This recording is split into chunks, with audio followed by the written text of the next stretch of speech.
book, book, book, book, book, book, book, book, books.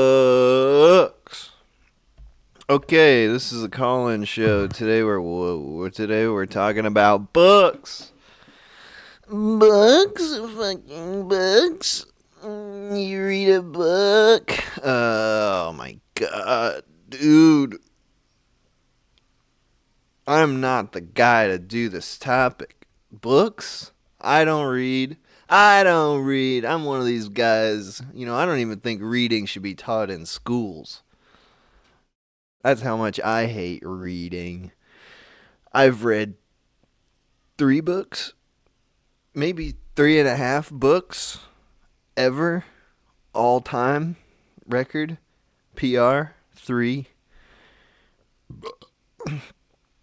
But we're talking about books today. Full transparency today. We're going to be talking about books because a friend of mine wrote a book and he's selling it and I'm buying it. I bought it. I haven't read it. It hasn't arrived yet.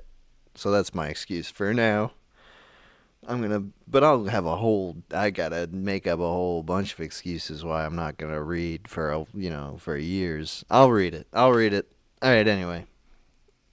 My friend Thomas Mammoth, who is the guy who does the YouTube channel Mammoth in Space, whom I've collaborated with a few times, a very talented writer. And he's a book reader, as far as I know. And he wrote a book. It's called Ashtray, and I'll just put these little images up here right here. It's called Ashtray. It's got a cover by Slouch and a back cover.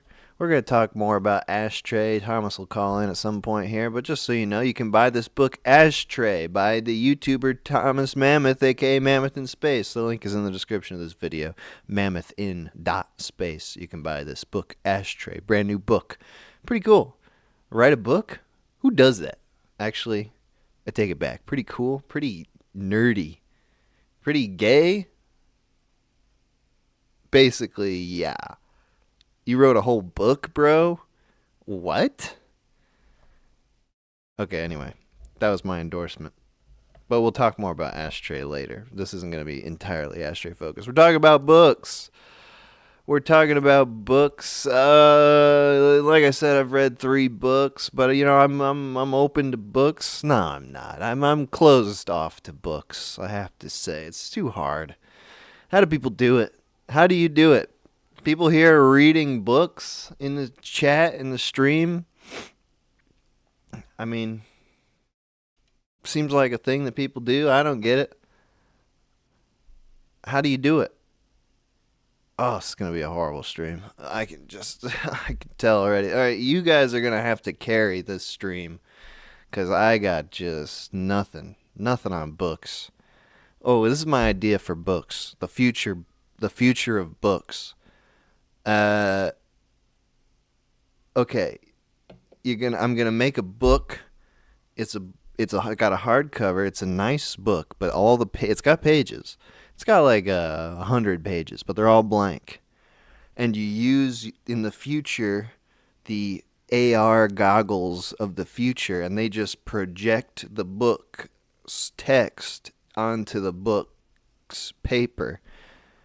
Because, you're going to be missing in the future that tactile feeling of turning the page and holding a book. So this is my book. It's all the books in your digital library projected onto real blank paper. I think it's a great idea. I'm willing to sell this idea for $150, $200. And I think it'd be funny just if that was the standard in the future, was that all the books had nothing written in them, because that would be really funny, like in the apocalypse, when all the digital books get erased, and it's like you got all these books lying around, and they're all empty, just a bunch of blank pages. That's like a Twilight Zone. I have so much time to read, but all the books are blank. Damn you, technocracy. Anyway, that would be if I read books in the first place. Which, maybe by the end of this, someone will convince me that reading is good. I mean, I guess I know in the back of my mind it's good. I can't even. I can't even talk about this. Books. I just know how stupid I am and how stupid I sound. I don't even know what to say about books. Besides, they suck. No. Or do they? Let's find out. Okay, you can call now. Where's this? God, 518-288-7938. Call in, talk about books. You could be pro or anti-book. You could be a book burner in the literal burning sense, or maybe like book burning, like disc burning, like you want to copy books. You want to make books more available. What books do you like? What books? What's a book? What is a book? Call from Wade. Wade, we're talking about books. Yeah, dude, I got you. What's going on? Nothing much. What's going on with you? Well, we got some dude named James McCarthy in the chat, man. I just wanted to bring up my favorite guy, Okay. McCarthy. You know McCarthy? No. The Cormac? type? Yeah. He did the No Country for the Old Men. Dude, yeah, I remember The Road. Yeah, The Road. Yeah, they had a shitty movie of The Road, but the book is his most famous. Is the father and the son, and it's the apocalypse. You got to fill up the bathtub. Fucking fantastic, man. What do they fill up the bathtub with? What does that mean? With water, right? So the nuke goes off, and he sees the nuke, so he fills up the bathtub so he can, save water, because now he's got to take his son, and his wife kills herself or something. But it's a great book. So McCarthy, he's got great books. My favorite's Blood Meridian, or The Evening Redness in the West, and it's pretty much this young kid who's like a cowboy, but it's not shooting cowboys. It's just how he's starving in the desert. It's super fun stuff, man. What is it? What is it about these books that you're drawn to them? Are they written well? Extremely well, yeah. Okay. McCarthy just died a couple days ago, but they're What? very real. Yeah, dude, rest in peace, right? Yeah, I don't know. He had a new one that I haven't read yet, but these books that he writes, they're very true. Like I said, I mean, it's not about, shooting off bullets into the sky and yelling yeehaw. It's like, yeah, man, I'm starving, I'm dehydrated, and these Indians skinned all my friends. Fucked up. I remember a morning in college, I woke up very hungover and maybe even a little tipsy still, and The Road, the book, was on the coffee table of where I was, and I skimmed through the whole thing. You ever done that with a book? You skimmed an entire book? Yeah. I mean, it was riveting. I mean, I wasn't going to read every freaking word, but I got, I got the gist of it. It was good. Yeah, dude. Yeah, it's great. You would recommend, though, reading it, though. Yeah, I'd recommend reading it, but it's kind of hard to get through because he's famous for, having run-on sentences for an entire page, which I know you don't know how to read, but, point being, that's my strategy when I'm reading. When it gets boring, I just skip to the end of the paragraph, and sometimes I'll just read the first and last sentences of paragraphs. Shit, you caught me when I do that too. Yeah, all right, cool. So that's a valid thing. It works, man. You get tired or something. But point being, so it was funny. This guy Jose pulled up last night to the bar. I was with my lady and our friends, and Jose sits his ass down and almost knocks me off the booth. And he's like, "Hey man, can you write something in my book?" I was like, "What are you talking about, Jose?" And he was like, "Well, I'm going to write a book in 5 years, and I want to get the perspective on everyone I meet." So he's got this fat fucking book, and he's just taking down quotes. So I put in a McCarthy quote, which is, let me think here, let me get this right. It says, "War was always there, awaiting its ultimate practitioner. Man came along afterward," right? So it's pretty bleak shit, but... Did you write that it was ultimate... Cormac McCarthy, or does he think that's your perspective? Jose, he's from fucking California. He didn't read books. So he's going to put that in his book, but he's going to be plagiarizing Cormac McCarthy. He's going to be plagiarizing me, plagiarizing McCarthy. Yeah. Dude, you set him up big time. Well, dude, I mean, come on. The other quotes in that book, I was like skimming through it just like you do, and it was like shit from Ricky Bobby. So Okay. All right. Hey, thanks for calling in, Wade. Good to hear from you. yeah, likewise. Have a good one. All right. Bye-bye. Okay. One reader. A reader on the line. Any more readers out there? Bookheads? Bookworms? 518-288-7938. We're talking about books. I almost read the number of the person calling in. Call from. I'm Ayn Rand's biggest fan. Hello? Ayn Rand's biggest fan? Yep, that's me. How's it going? It's good. How are you? We're talking books today. You want to talk about Rand? Yeah, I got my book. My favorite book here. It's Objectivism, the Philosophy of Ayn Rand. Well, that sounds fun. Yeah, it is really fun. I hate poor people, so. Nice. What is that book? Yeah. Give us the one paragraph rundown of that, so we don't have to read it. I could read you the back, or I could read you the. In your own words. Oh, in my own words. Oh, I haven't read it because I just hate poor people. Oh, okay. But you plan to read it, or you just have it as a statement against poor people? No, I mean, I don't know, was it you who said that you skim through the books? It's kind of me. Yeah, I like to this skim one, through. This one was very enlightening, and it's actually gotten me to very high places. So. High, like drugs? No, dude. What do you mean, dude? Is that really what you're jumping to? Are you smoking weed right now, dude? No, I'm not. I just woke up. I woke up and Okay. I saw a notification on my phone that you were doing a call-in show about books, and I wanted to talk about my favorite philosopher, Take it easy. Ayn Take it easy. Rand, Take and it how easy. much she hates poor people. Take it easy. Let's Okay, let's I'm go way sorry. back. You don't do drugs. Okay. You're straight edge I'm straight edge. right now.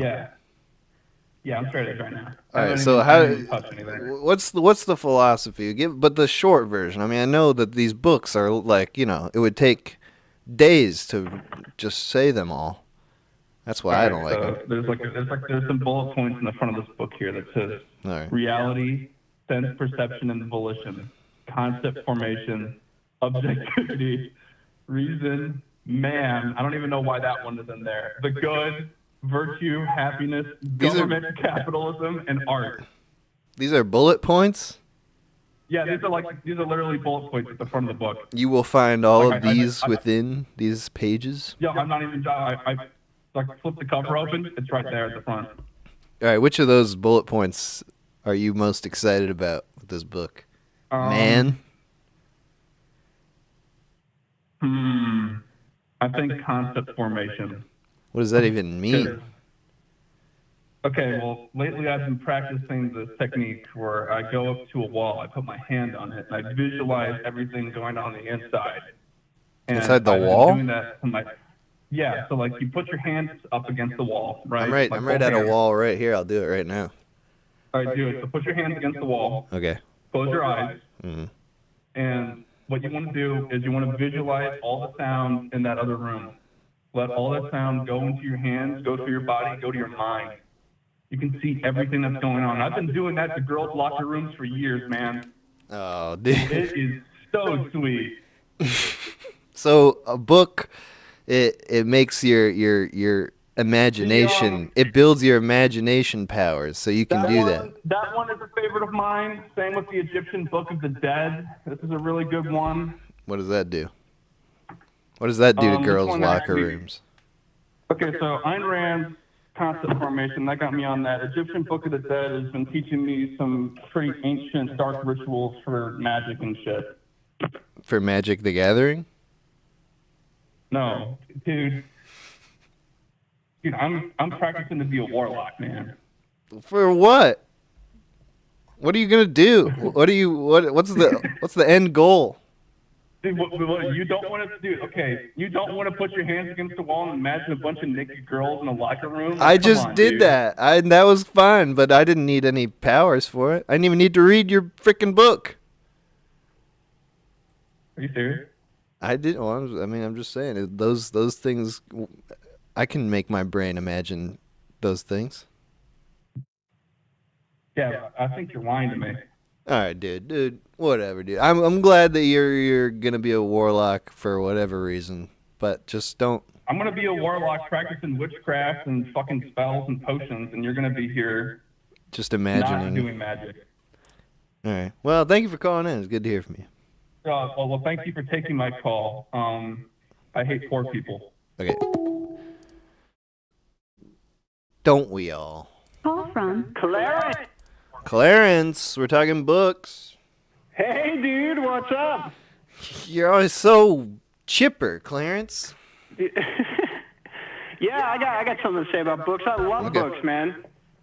Okay. First, here's a life pro tip. Have you ever heard of a book of shadows? No. Well, like that last guy was saying, warlocks and wizards and such, they each have their own book of shadows, right? And it's basically spells that they invented and like wrote down, you know. It's like a journal for like what spells work. And anyway, I found a book of shadows a few years ago, and here's a life hack. There's a spell you can cast that helps with financial health. It's the money spell. Yeah, you want to know how to do it? Yes. Okay, here's what you do. You get a green ribbon, and you get a piece of bread. Doesn't matter, white bread, wheat bread, doesn't matter. You nail it to the front door of your home, and you chant, money, money, money, money. and then it just works. And then once the bread goes stale and rotten, you just take it out and do it again, and bam. I did that. My stocks popped off. Yeah. Wow. I found a quarter. That sounds a lot easier than I was expecting. It wasn't it's like pretty easy. You should try it. I didn't have to like learn some ancient language or something. So the spells, like, was it updated for modern times, or were the warlocks of yore just really forward thinking? Yeah, I don't know. I think that one came around when sliced bread came around. Oh yeah. Oh, but true. there's one caveat, one condition. The head of the household, I don't know where you live, I don't know if you're head of household or whatever, but the head of the household has to be okay with it. If they're not okay with it, then the spell won't work. Why wouldn't they be okay with it? Because they're anti-magic? Yeah, anti-magic, anti-cult. Do you ever... They hold no truck with what's name? What? Sorry. Yeah. There is something else I want to say about books. Have you heard the expression, you're the average of the 5 people you spend the most time with? No. Well, I just heard it now. it's an expression. I don't know who said it. Okay. It's like some psychologist said that a while ago. But you get what it means. It's like who you spend time with kind of distills into you, you know? Yeah, I agree. Yeah, so when you read, you know, you pick up a book, you might be reading that book for a week or a month, right? That becomes kind of another person that you're spending time with. So you're kind of broadening, you know, yourself in a way. Because all I've been doing the past couple weeks is like watching Shark Tank and Dirty Jobs. So I think I've become really stupid. Well, if anyone needs a sewer unplugged, do you think you're up to the task? I mean, yeah, I could get all mucked up and make smart aleck comments to the camera. It's really not that hard. They're not even doing the job. They're just acting like they're doing the job. Is there any other book you'd recommend as something that's good to be one of the 5 people you're around, or is it strictly spells? Well, I don't think it matters what you're reading as long as you're reading something. I mean, some of my favorite authors, I love Brandon Sanderson, I love Neil Gaiman. Patrick Rothfuss is an amazing author, but he also is the worst author at the same time because he just can't get his shit together. So some of those I recognize as like fantasy type things. Yeah, I read a lot of fantasy, sci-fi. I read Dune before it was cool. I love Discworld. Discworld's pretty funny. So you think just that's it doesn't matter what you read as long as you've got something that's helping you expand. Yeah. I heard this quote again. There's a Shark Tank book. I have no idea where this came from. Oh, yeah, what? There's a Shark Tank book? Yeah, they're just advertising it on Shark Tank. That's how I know about it. Anyway, go on. We'll get that. Maybe what's another you'll quote? become a millionaire investor. What's your quote? Oh, yeah, right. Reading is to the mind what exercise is to the body. Oh. So it keeps you active, it keeps you thinking, keeps you awake. Do you do audiobooks, or are you you really read? I prefer actually reading, but I have listened to some good audiobooks. There's actually, have you ever heard of a company called Graphic Audio? No. Well, they take audiobooks to the next level. Instead of just like some old guy reading it, it's like it's got music, it's got sound effects, it's got like a fully voiced cast, like a dedicated narrator. And I listened to the Store My Archive books through Graphic Audio. It was awesome, dude. It was great. Sounds cool. All right. Well, thanks for calling. Yeah, you take it easy. I got to get back to work. Bye. All right, bye. 518-288-7938. We're talking about books. We are talking about books, and we are moving right along to the next caller. Call from Allie. Allie. What's going on? Good to hear from you again. Yeah, is the connection fucked up for you? No. I mean, you sound like a lifelong smoker, but that might just be your voice. Yeah. I'm toking all the time. Wait, do you toke cigarettes? I've been vaping lately, but I go back and forth. Nice. We're talking books today. You yes, a booker? Yes, I have. Yes, I read a lot of books. I read a lot. I've got some suggestions. The weirdest book I'm reading right now is called, well, it's really a trilogy. It's called Illuminatus. You heard of this? No. It's basically, I don't know how to describe it. It was written in like the 70s, I think. Mm-hmm. And it's basically set in a world where all the conspiracy theories are true simultaneously. Mm. It is off the walls, insane. It's got the best character names I've ever heard in a book. I'm just going to read you a few of them. Sure. Sarsaparilla Godzilla. They got Don Frederica Banana Nose Maldonado. They got Dr. Charles Soapy Montenegro. They got Rosetta the Stoned. They got Howard the Dolphin, who is actually a dolphin that can talk. Judge Quasimodo Imhotep. I could keep going, but like there's plenty of good ones. Mashup names. Yeah. So does it takes place in the what we see as the regular world, but there's a lot of stuff going on behind the scenes, or is it like a totally different version of it? Basically it's like, I mean, and you keep thinking you know what's going on, and then it completely drops out from under you. It's got a great audiobook version, but I'm just reading it right now. But basically, it's written in kind of the postmodern style. It's jumping from character to character, perspective to perspective, jumping around in time a lot. But you start to get the vibe of what's going on, at least, and kind of like there's a bunch of secret societies that are all at war. But it's just off the wall hilarious. It'll randomly cut into like a weird sex scene.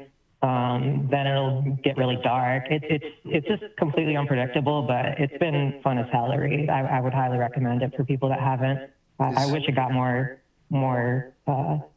people talking about it because it's fun. Is Howard the Dolphin having sex in this book? I think they do touch on that actually, just dolphin attitude towards sex. But the spoiler is a little, but one of the characters goes to Atlantis. And Howard saves their ass because they did not go to Atlantis at the right time.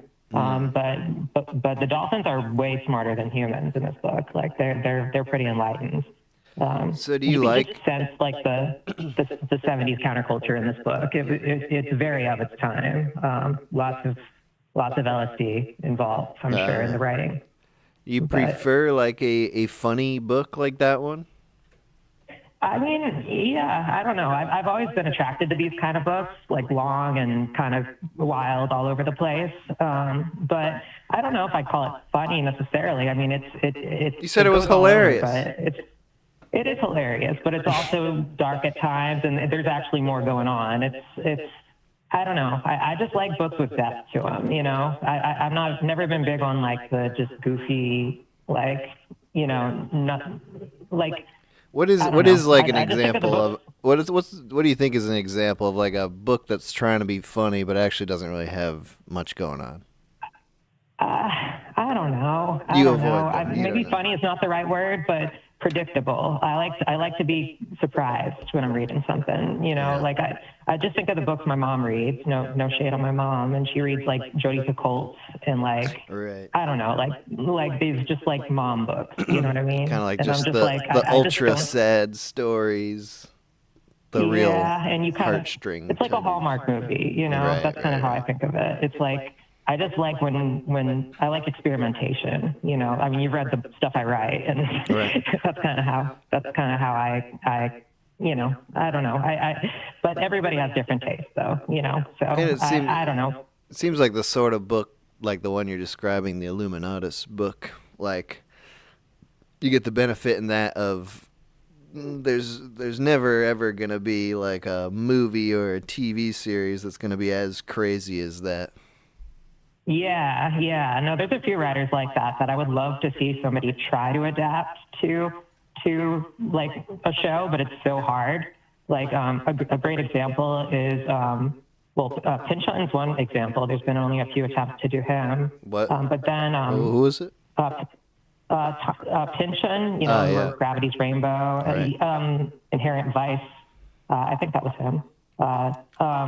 I'm trying to think of I really another like good that example. Inherent Vice movie. I thought that was really good. Yeah, exactly. But those books are so hard to make, especially the big ones. It's just like Gravity's Rainbow would probably have to be like a 12-hour movie. You know? God, yeah. Like I've always really, really wanted somebody to take a good stab at making a Murakami movie, Haruki Murakami. I don't know if you've read him, but his books would make incredible movies, but they would take a lot of work. I saw a movie Like- that was based on a short story by him, I think. It's called Burning. Yes, there's pretty much all of the barn burning. Yeah, that was a short story. He writes great short stories, but I just feel like the only attempts I've seen of his stuff being adapted, it's of his short stories, because even his short stories have enough going on to make a whole thing out of it. Right. You know, That's a good but like Wind Up Bird Chronicle is probably one of my favorite books of all time. And that book, like, there's some scenes in it that I can just imagine, like, a good director, like, just doing so much with, but without spoiling anything. But there's also some scenes in the book that really only work as a book. You know, there's some, I guess what I'm trying to say is there's some books that you can't really adapt, or at least it would be very hard to adapt. I can't spoil it with Wind Up Bird, but you know, especially when a lot of stuff's happening in like a character's inner monologue. Like, I think books kind of win in that type of storytelling, you know? Do you think that people imagine books like in a really different way than they used to imagine them before movies existed? Yeah, I thought about that. Just, I don't know. I think our attention spans have gotten a lot shorter.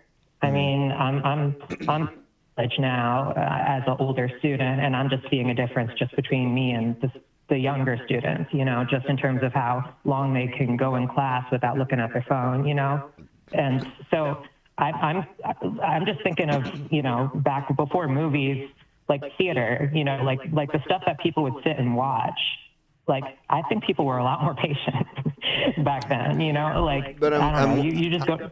I wonder, like, if because while you're reading, you're visualizing, and it's like we're all so familiar with movies. You hear a lot of people when they're reading a book, it's like you can visualize this scene as a movie scene. So, like, before movies existed, how did people visualize what they were reading? Would they think That's of a it good like question. plays or like what? Like, Yeah, I mean, that's how when I'm reading, I always think of it as a movie basically playing out in my head. Yeah, I think those things have really colored our consciousness. Like, one other good example is video games. Like, I don't know about you, but my dreams are often in the form of a video game. Yeah, I just think there's something about video games that really complements dreams. Like, and so I'm just imagining before video games, what people's dreams were like was probably closer to real life, I'm guessing. But I don't know. It is weird. Like, I guess we can't really go back and ask anybody. We could go to, I mean, I guess anthropologists could ask somebody that's not been exposed to like movies, but Yeah, that could be yeah. they have those YouTube videos like Ancient Yeah, tribe yeah. eats cheese, eats McDonald's for the first time. Oh my God, yeah, 10,000 views. I mean, there are some really isolated, but there's not a whole lot left, that just have not been exposed to that stuff. I mean, I guess there's like the Amish, and then there's some like tribes out in the middle of the rainforest. Oh yeah, but the Amish must be avid readers, right? yeah. I don't know any I don't Amish, know. but like, what else Well, are they doing besides building and shit? I mean, writing. I mean, I don't know. Like the idea of books hasn't even been around too long. I mean, I don't know. I'm interested in Buddhism, and Buddhist stuff was only written down like hundreds of years after the Buddha. For a long time, it was just transmitted orally because they just didn't have books, so they would just chant it, and that's how they remembered it. So I mean, the printing press and stuff like that obviously made a huge difference. True. But I don't know. But anyways. Well, very cool. Thank you for calling in, Allie. Good to hear from you. No problem. Good to talk to you. All right. Have a good one. Oh, I thought that was going to get this next one. All right. 518-288-7938. We're talking books. We are talking books. I'm getting into it. I'm starting to think about books. Maybe they're not so bad. Call from Chris. Hello. Hey, how's it going? Good. How are you? I'm good. We're talking books today. Are you a book person? Well, when I was a kid, I read like a million Stephen King books, and then I started reading other stuff as I got older. Mm-hmm. What? And yeah, I had one interesting, possibly book anecdote. Sure. I was pretty recently in college, even though I'm in my 30s, and the class, the last guest was talking about Buddhism, and we talked a bit about Taoism and Buddhism and stuff in the course of the class. And what I didn't understand was how are they different? Well, I know it's stupid and kind of naive, but like, what do Taoists believe that Buddhists are like? That's fucking dumb. Like, Taoism is go with the flow, is one way to put an aspect of what they believe. Do Buddhists think you shouldn't go with the flow? That's a bad idea. Never go with the flow.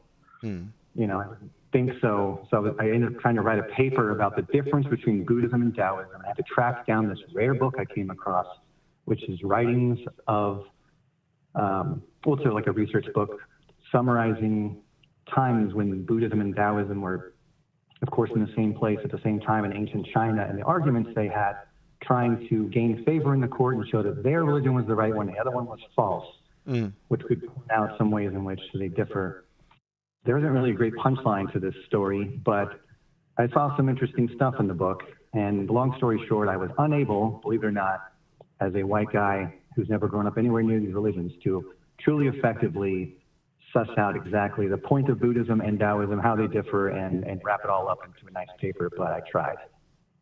So how long was the paper just, it's the same shit, different name.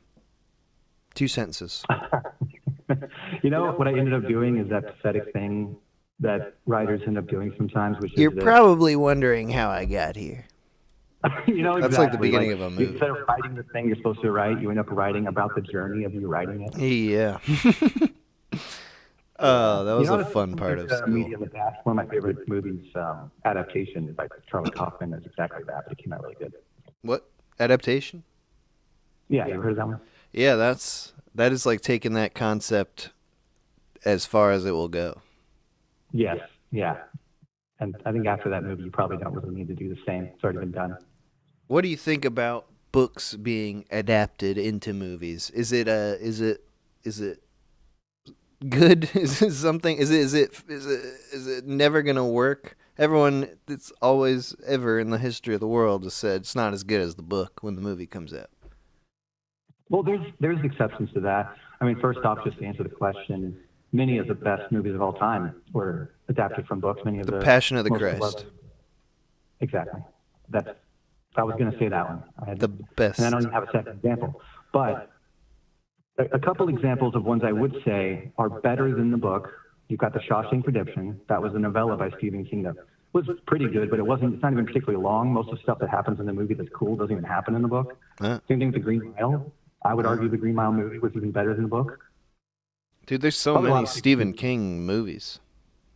Well, yeah, that's probably what I'm an expert on because I read so much of this fucking stupid ass book. Hey, you know what I just rewatched a couple days ago? The Dead Zone.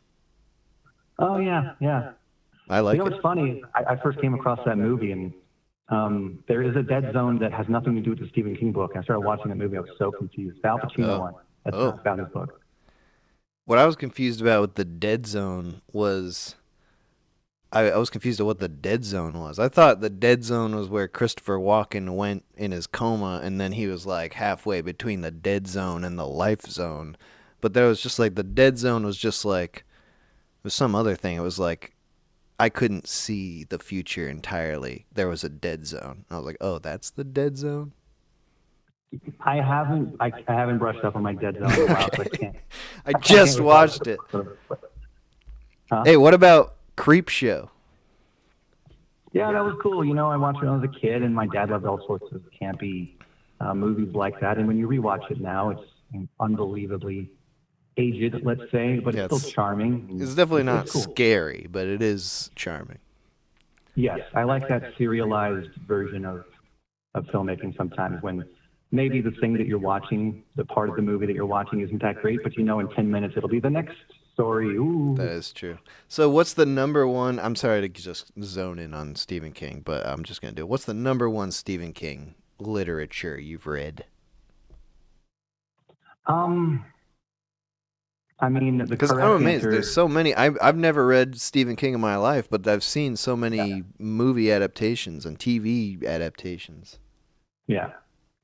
Well, I mean, you've got.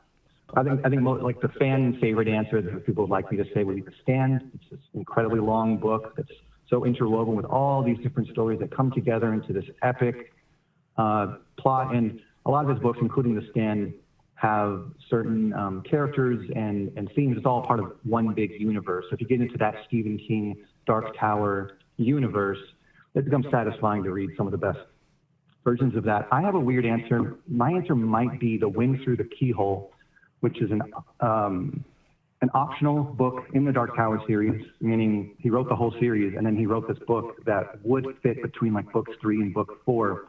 My friend read this by chance at his school library, having never read The Dark Tower, and thought it was incredible. And I agree that I think it's a really exceptional, cool, standalone story that, yes, technically is in the Dark Tower series, but it's like a story within a story within a story, just within the one book, and it's got such creative stuff in it. I really like that book. All right. Well, thank you for calling in and for your recs and opinions. You're welcome, man. Have a great day. All right, you too. Bye-bye. Bye. Whoops. All right, we're going to take a quick break. We will be back in like 5 minutes here, 4 minutes. All the music from this stream is from Nobey One.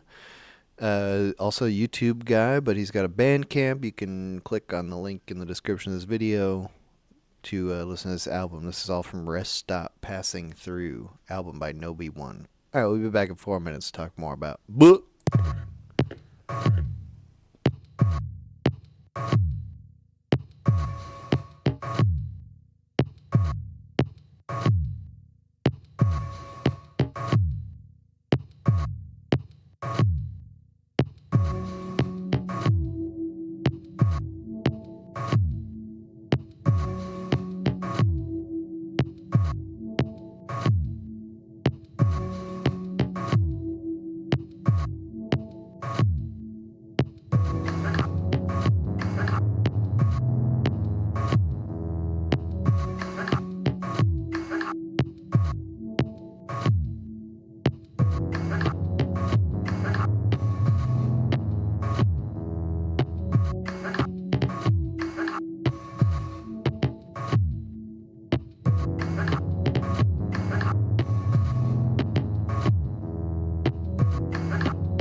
Okay, we're back. We're talking books today.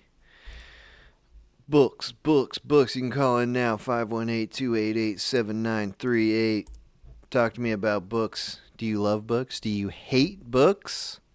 Do you write books? Do you read books?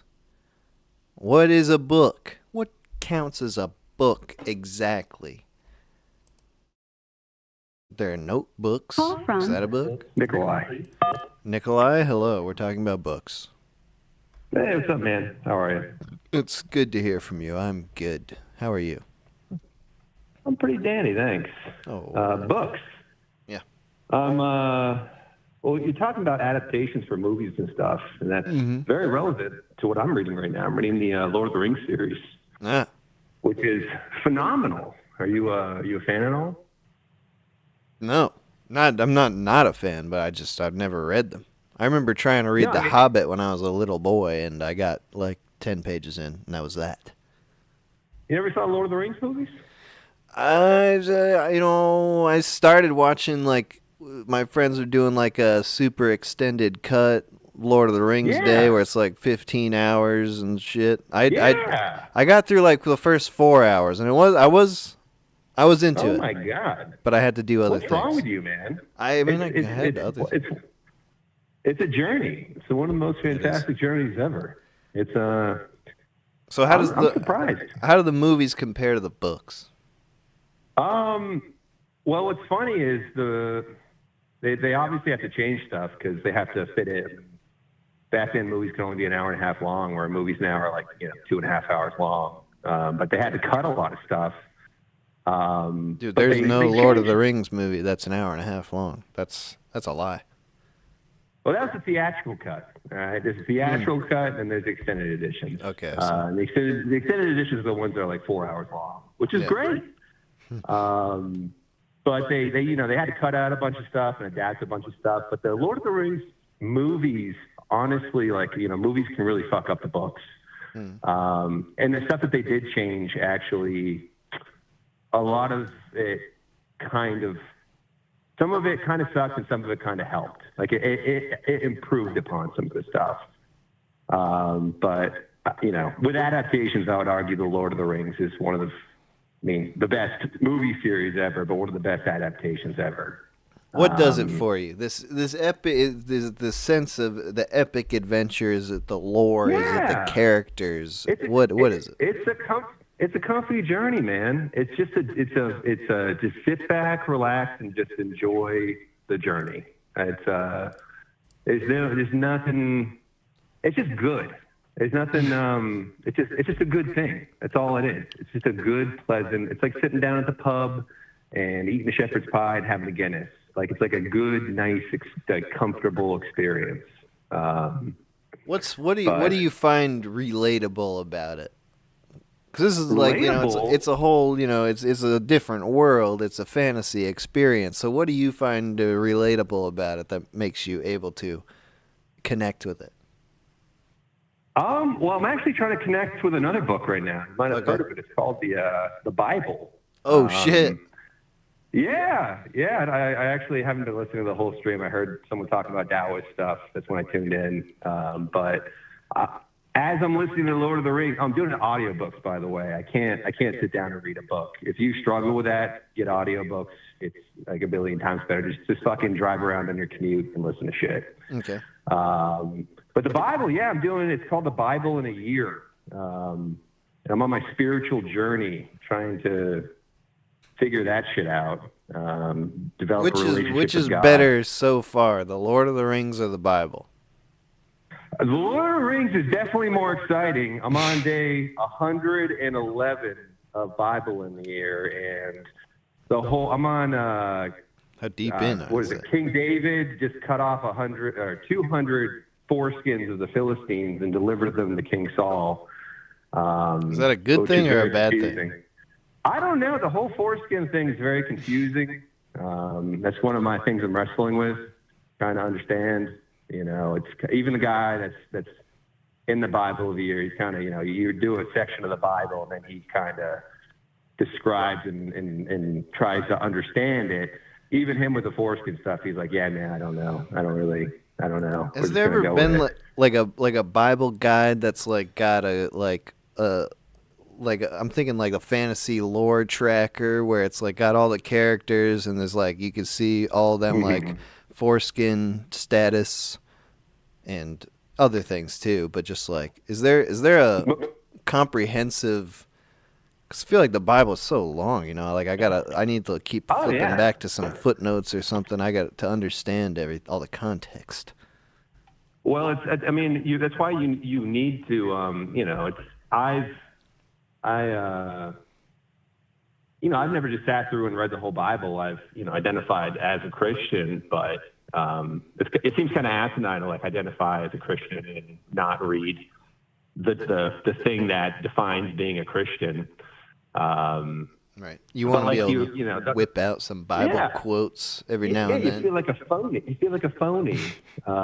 But is reading the Bible making it better or worse to be Christian? I mean, I figure it's going to add meaning and purpose to my life. I don't know, man. I'm just trying to stay alive and just make some sense of anything. Life is very confusing and strange. And I don't know. I figure, hey, I'll finish it, and then I'll be filled with purpose and meaning and something. I don't know. It's a nice journey. Again, it's a journey. Especially the Old Testament stuff. You know, a lot of it sounds like gobbledygook. But there's good stuff in there. There's some. Yeah. Go ahead. Is there a Frodo equivalent? Well, I'm waiting for this Jesus guy to show up. You know, they really hyped this guy up, and I'm still on the Old Testament and still waiting for the J-Man. So maybe there's been some parts that have added confusion. Tell us what's a part that's given you clarity? Well, there was a part about. Okay, I'll tell you. Like I said, I'm on the part with King Saul and his vanity, and he is supposed to. There's Samuel. Samuel's like, I think he's a prophet, and you know, God says that he has to go slay all these Philistines or whatever, this tribe, whatever the hell, and slay them all, kill them all, destroy them all, everything about them. Yeah. And then Saul, who's vain, is flawed because he cares too much about what people think about him. And instead of destroying everything, killing everything like God wants, he takes a bunch of the cattle, the sheep, goats, whatever. And Samuel's like, dude, what the fuck? God said kill it all. And Saul's like, nah, man, we can totally sacrifice them as offerings to God. You know, he'll totally dig that. And, you know, they took all the goats and sheep and cattle and all that because the people, you know, that conquered them wanted that. They wanted that to take it as prize and trophies. And Saul was like, okay, if you guys like me, you know, that's cool. But, you know, and then he makes the excuse. He says, well, we're going to sacrifice him, right? Totally. And Samuel kind of says, that's not really what's going to make God happy. What's going to make God happy is that you actually, you know, do what he asks of you. And so it's kind of one of those things where we make our lives harder.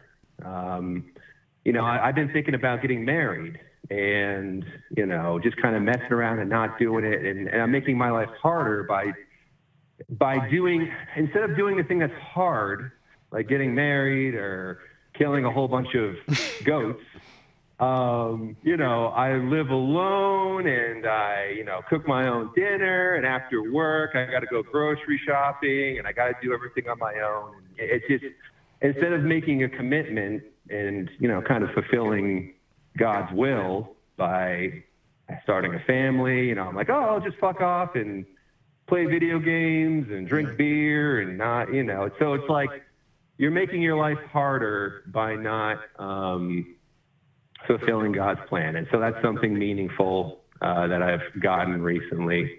You feel like what you're doing in your life is analogous in a way where you is your life have to do with making other people like you by being not married? Is that? I mean, it's scary. It's scary to get married, man. It's terrifying. But It's you more got so serving many, yourself than other people, with other people's opinions of you. I mean, you just, what I would say is to live by yourself, and it's like I feel like I'm being an eternal child. Like it's like, oh great, I don't have no responsibility, nobody depends on me, no, I don't have to worry about anything. But life is actually a lot harder that way because there's very little purpose.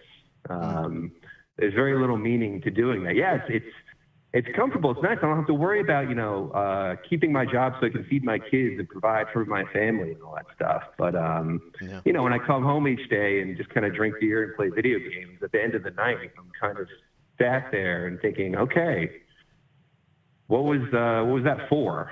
What was the purpose of that? And then each week is just kind of just get through the week. So the weekends, you don't have to worry about getting too banged up, and then you can sleep in.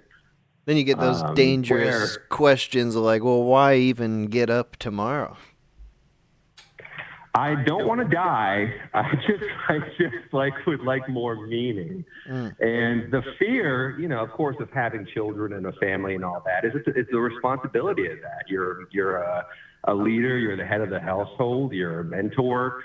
You got fear of like, what if I do something and fuck up the kids and now they got PTSD, or I drank too much and said something, all that stuff.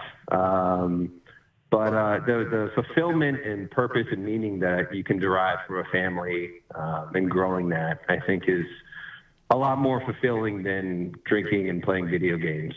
And so what my thing is it's scary and hard to commit to something like that. But by not doing that, I'm just making myself, have a harder life by, there's no support system. I just kind of come home to avoid. There's nobody to make, to go grocery shopping while you're at work. And that's a very important thing, because no one fucking likes to go to the grocery store and cook dinner after a work day. I can guarantee that. I don't know if you relate to that at all or connect to that. I certainly do. Absolutely. You gotta, min-max these things. When you're living alone, you min-max by just eating, sandwiches and mac and cheese. Yeah, you're limping through life. You're not living. You're moving. Good you're going. Book title. Limping Through Life. Oh, Limping Through Life by Nikolai. Yeah, you could fuse the best elements of the Lord of the Rings and the Bible and your personal life. I think actually there were some things Bible that transferred over to the Lord of the Rings. I'm not right. I was gonna say J.K. Rowling, famous author of Lord of the Rings. J.R.R. Tolkien, famous Christian, right? Tolkien, yeah. Tolkien. Yeah. Dude, I'm listening to the 90s version of Lord of the Rings read by Rob Ingalls, I think it is. And it's kind of funny listening to it. Dude, listen to audiobooks. It's way better to sit down and read the book, I swear to God. Just while you're driving around. But it's kind of funny, all the voices. I feel like everybody that did the Lord of the Rings movie trilogy listened to this audiobook and kind of stole the voices. Like Andy Serkis that did Smeagol. Sounds exactly like 90s book Smeagol. I see. But yeah, man, it's I don't know, do you drive around? Do you have a long commute or anything like that? I don't have a car anymore. I sold it. Oh my God. Yeah, dude. Tough times. I'm grounded. Tough times in the minute hour. Hey, but thanks for calling in. Good to hear from you. No problem, man. Good luck with your life or whatever. Hey, you too. Thanks you for. I hope you get married very soon. It will happen at some point. I will trick myself into thinking it's a good idea. Hopefully it is. But have a good evening. All right, Bye. you too, buddy. Bye. Call from Thomas. Mr. Minute, how are we doing? Thomas Mammoth, frequent caller. We've all heard Thomas before. But today is a special day. I'm a huge fan of the call-in show. I call in all the fucking time. Today is a special day. Yes, it is. You've just written a book, and you're self-publishing it. I did do both of those things. And you're not just having it's not like an Amazon digital, you can download the book. There are printed copies. It's a real thing. There are printed copies. It's a real thing. I have a copy in front of me right now. And you can buy a copy for yourself at mammoth.space, and it's up for pre-order. I'll basically ship them out as soon as I fucking get them. There's a big shipment of them coming to my apartment this week. Mammoth.space, and the link to that is in the description of this video if it's too difficult to type that in. So, what prompted you to write a book, Thomas? Unlike yourself, I do read a lot, and I do dig reading quite a bit. And I think there's nothing wrong with that. Something. Yes, which I want to take a little issue with you here. Let me answer your question first. Okay. I fucking, I feel like I've always kind of wanted to write a book forever and have like attempted in various ways that, I never really took it that seriously though. And then a fucking friend of mine hit me up and was like, yeah, I'm working on this like nonfiction book about architecture. And in my head, we were just having this conversation. I'm like, this fucking idiot is writing a book. What the fuck am I doing? Why can't I do this? And so that, like, literally the next day, I started writing this book. And that was like a year and a half ago now. So what prompted you to write it was a mix of jealousy and feeling of superiority. Yeah, just like almost a feeling of inferiority. Like this fucking idiot. This guy's writing a shame. book. I haven't even written a book. And he's a dummy. Do you hope to inspire people in kind, where people will be like, Thomas Mammoth is writing a book. Why can't I fucking write a book? Kind of. I feel like if somebody as stupid as me did it, then like, yeah, fucking, go for it.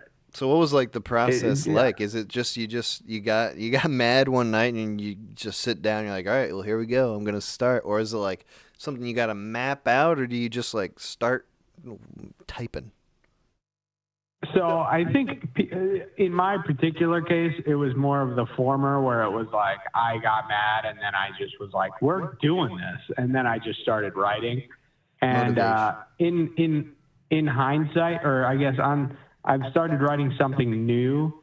I'm going with a little bit more of like let's plan a little bit of this, because this one was very much like stream of consciousness, I guess. But it had been like ideas that I've had floating around my head for a while. But it was sort of just like a let's go kind of thing. You want to tell us a little bit, give us a little taste of what the book is about? Yeah, sure. It's about a guy who's, in the, I guess, mid to post-apocalypse, where basically everybody is gone. So he's just fully alone in a city that's kind of still functioning, kind of not, because AI has sort of taken over everything in this universe. So there's like a lot of automated systems that he can still take advantage of? Exactly. And they're like slowly collapsing, and there are sort of natural disasters occurring at all times. So like things are fucked, but the like electricity still kind of works, So he's able to like do shit and like fuck off a little bit and like, have some amount of fun. When describing this to another person, they were like, "Oh, is it kind of like The Road?" And I just want to say it's not like The Road, because you guys were talking about The Road earlier as well. Think of it more of like the people who have read it have said it's like more of a post-apocalyptic slice of life. And I think that's probably more fitting, just if you like sort of dark, cynical humor, and it's kind of bleak, as The Road is also bleak, but it's more of just like a dark comedy, I think. Yeah. Do you think there's like a philosophy that you're presenting through this character, or is this more just like about the setting? Is it more about the setting or the character? It's more about the character, certainly. I will their read. Let me psychology? read the back. We chose a back cover quotation that Slouch hand wrote in there, and I'm gonna just read that because I like that's we chose it for the back cover because it's fucking illustrative of the book, and it reads. As I began my trek, my caffeine high had me feeling optimistic. After I counted 49 steps, I thought about killing myself. And that's the back cover quote. So if that intrigues you, you know, I'd say pick yourself up a copy of this fucking book. Tasty. This I book worked is real hard on it. It's called Ashtray, and it does have a cover and back cover by Slouch, who we all know. And it's a beautiful front and back Yes. cover. Who also did the Collins stream fucking background. Yeah, that you're looking at right now. Everything on the screen right now is because of Slouch. It's fucking Slouch. Thank God for Slouch. Yeah, shout out to Slouch. What a fucking legend. So for this book, like, I haven't read it yet. I've ordered my pre-order copy, but what I'm gathering is that, you know, we're not going to have to dissect a lot of complex lore or anything. This is going to be a book that's relatable to someone in the now, even though it takes place in the perhaps near future. Yeah, I think so. There's not a lot of world building that goes on in the book. It's very much like you're with this guy, you're in his head. Yeah. There's not a lot of lore. How did you know when you're writing a book like this and this subject matter and also the way that you wrote it, where it sort of sounds like you're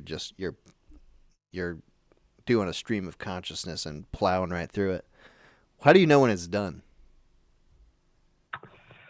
Fuck, I mean, that's a good question. I feel like I got to a point where I was like, I've said a lot of the things that I have sort of set out to say, and it's like there's always a thing of like you could keep writing at it and fucking with it, and I think I did. I think I went past that point, and then I like went back and just like cut the ending and was like, yeah, it actually ends like here. But I think that's just like, I think with videos, it's a similar thing. I imagine you've experienced where it's like, there's always the opportunity or option to be like, is it over? I don't know. And so I've been toying with the idea of a sequel. The story can continue. But I decided, I feel like you just kind of make the decision to be like, it's done. It's not like a sign from God.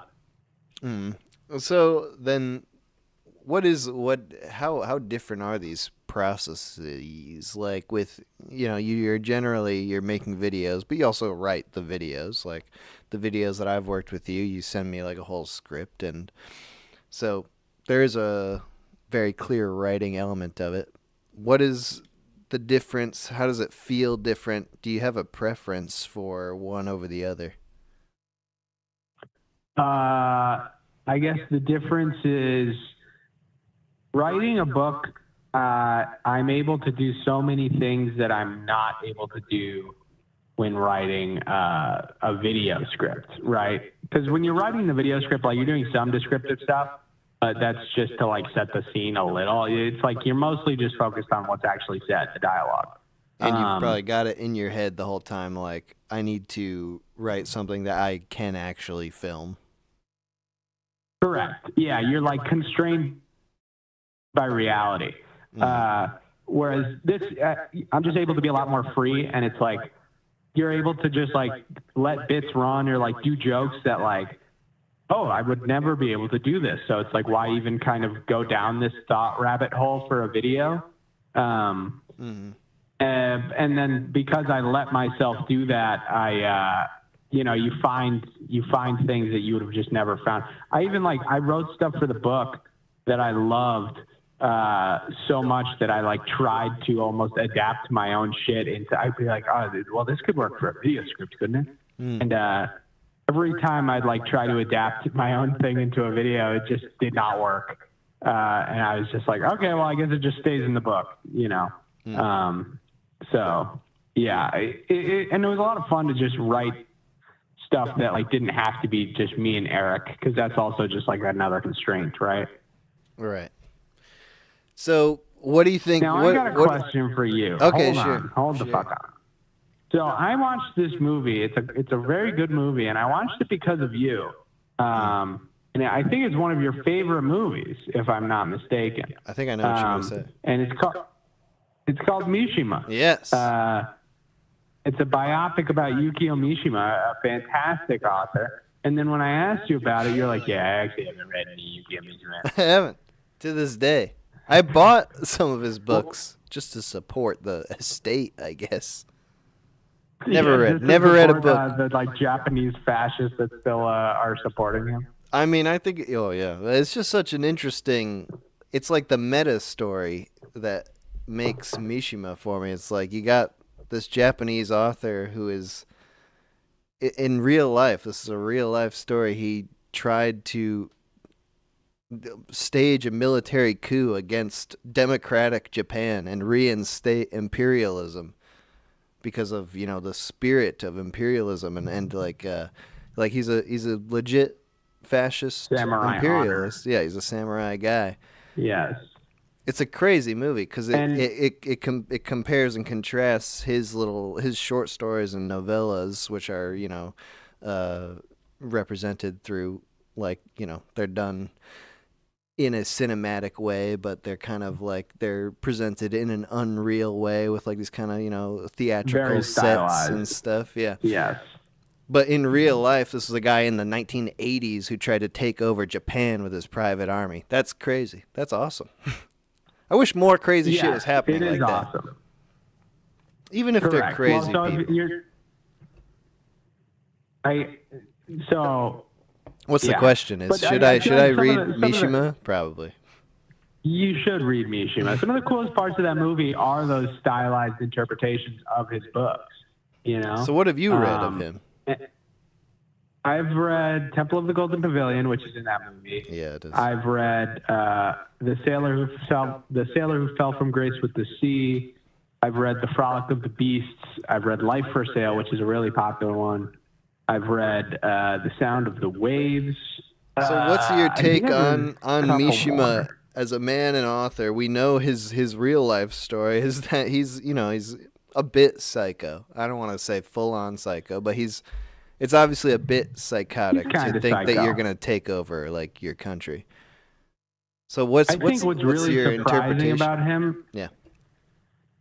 Is he's clearly like this like samurai honor bound fucking masculine guy, or he became that later in life. And so that was the context that I sort of went into Mishima with. And then his writing is like so beautiful and like ornate and like surreal, and he's writing about love and all these like really beautiful themes, like, and he'll even write about like depression in really beautiful ways. And it's just like, God damn, this man has a fucking soft side, like, you know, in a way that he's like emotionally tapped in a way that you would not expect this guy who's like about fucking imperialism and fascism to be, you know. He truly commands his own private army, which, you know, it's entirely his work that brings this private army into existence. The spirit of the samurai is strong with him, and yet he's writing like poetic, beautiful books. And it's like, it's not even just a little beautiful. It's like so beautiful that it's just like he's holding the greatest extremes, and that's what I think makes him so interesting as a person, and why he was such like a good documentary subject guy. But shout out to my favorite authors are Haruki Murakami and probably Thomas Pynchon. I want to just shout out one book, because if we're recommending books to people, mine obviously, go buy it, please. That will mean a lot to me, you guys. Yeah, it's the number one best book. But if you guys want to read fucking a really funny fucking book, read Confederacy of Dunces. That is one of the funniest books I've ever read. I have never had like a book like make me just like fucking like crack up. You know, you don't like crack up at a book often, you know? But there are scenes from that book that will like still make me laugh to this day. So yeah. What would you describe as like the style of humor in that book? Is that like farcical, or is it like more sly? I'd say, let me think. It's this character Ignatius who he's just kind of this know-it-all asshole, and I guess it's kind of farcical. Like he's just doing ridiculous things. It's like a really he's in a dumb movie guy who theater thinks watching he's a smart. movie. Yeah, and he is really smart, but he's just such an asshole. So there's one scene where he's in a movie theater and he's watching a film, and he's in a pirate suit because he's working for this like hot dog stand company and has left his post to go watch this movie. And he hates like everything he consumes because he thinks he's super above it. And so he's just screaming inside the theater at the screen, demanding that this lead actress get raped because he hates how bad her acting is, while the ushers are trying to pull him out. And I'm cold describing that to you, so it's not going to be that funny. But like reading that, it's so well written and so fucking funny because he's just screaming and he's got a hook hand and he's just punching the ushers back, and it's like ridiculous, you know. Never read a book like it, and I was super hyped after I finished it. I was like, I'm going to read the rest of this guy's books. Rest in peace to that motherfucker. He committed suicide like after that, so because that book was not successful. All right, well, it was great talking to you, Thomas, and everybody should buy Ashtray. It's pre-order right now. The link is available. You can click on the description of this video. You can click on that link, but if you can't even do that, it's mammothin.space. It'll be right there, very obvious for you. This is a real book. It's paperback. It's got a cover, front and back cover, designed by Slouch. How many pages are we talking here? We're talking about 220. It's a pretty. I think you'll be able to get through it, my man. I know you're going to make excuses, but I think you'll have a good time. All right. It'll be fine. I believe it too, and I'm going to read through this book. I've already got it ordered, and I'm going to be reading it as soon as it gets in the mail. And I thank you for that. And I just thank you for doing the stream. Thank you for plugging it. I really appreciate it. In our stream for life. All right, it was great talking to you, Thomas. Have a good one. Adios. All right, that was Thomas Mammoth, and he is the author of the book Ashtray, which you can see on the screen right here. It's got a cover by Slouch. A real book that you can order and receive in the mail. It's $20. Not a bad price. Not a bad price for a big old piece of media there. It's meaty. It's gonna last you a bit. Lots of cool things inside this book. We're going to be back talking more about books in a few minutes here. I'm just going to take a quick break so I can use the rest room. Take a brief rest. We'll be back in 5 minutes. All the music from the stream is from Nobey One. Also, the link to this album that I'm playing is in the description of this video. Nobey One, Bandcamp. This album is called Rest Stop Passing Through. So if you enjoy this album, you can download it from his Bandcamp. Okay, I'll be back in 5 minutes.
Okay, we are back. We are talking books today on the call-in show. You can call in now, 518-288-7938.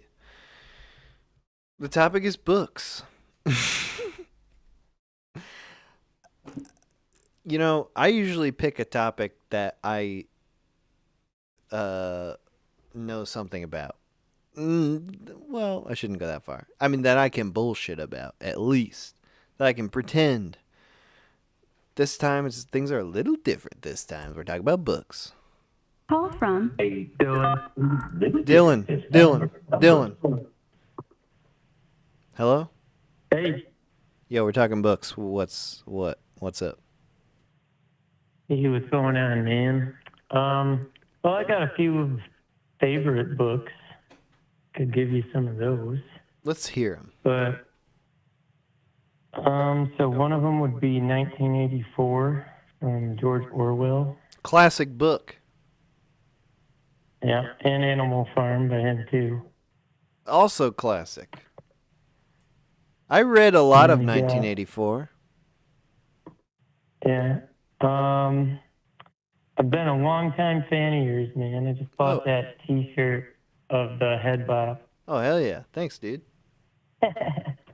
All right. What is it about these George Orwell books? And before you say, I want to say a little piece of trivia here.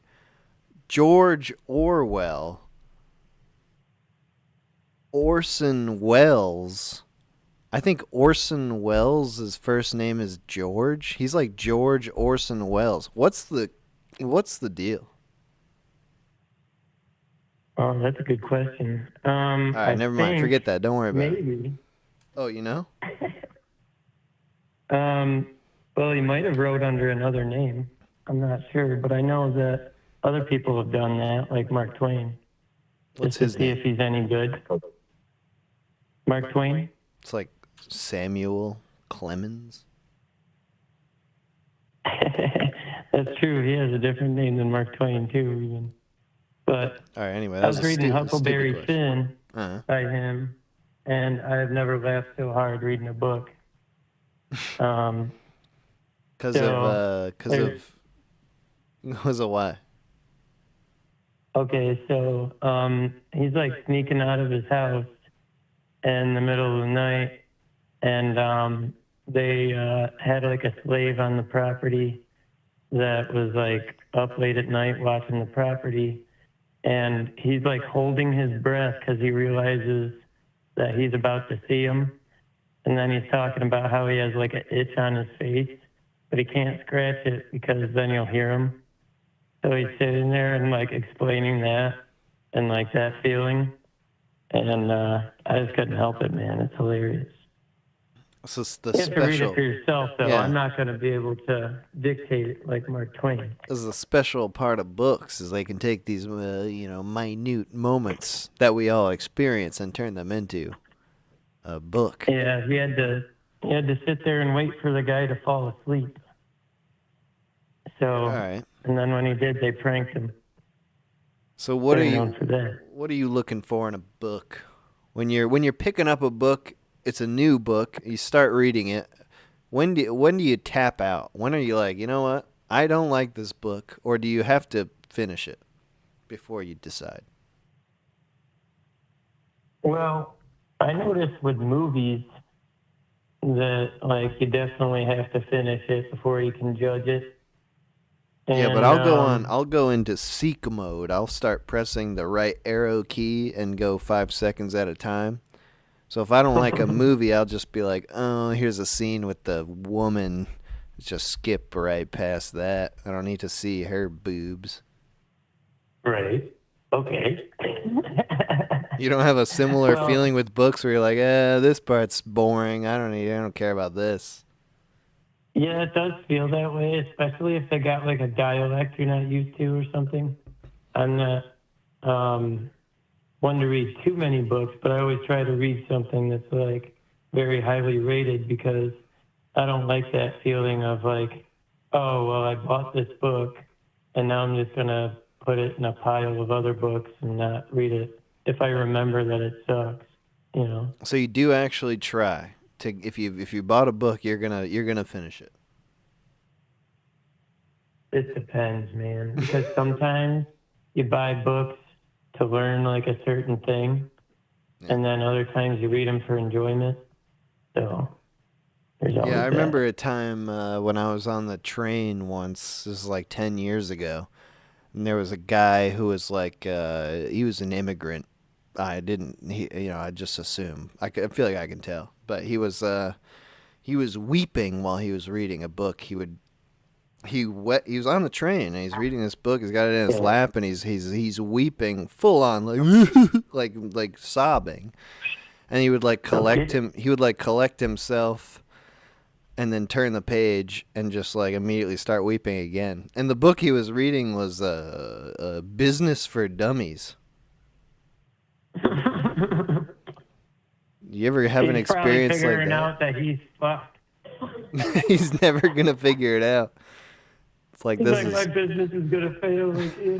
My business is even someone worse than a dummy could run my business. Was he holding it upside down by chance?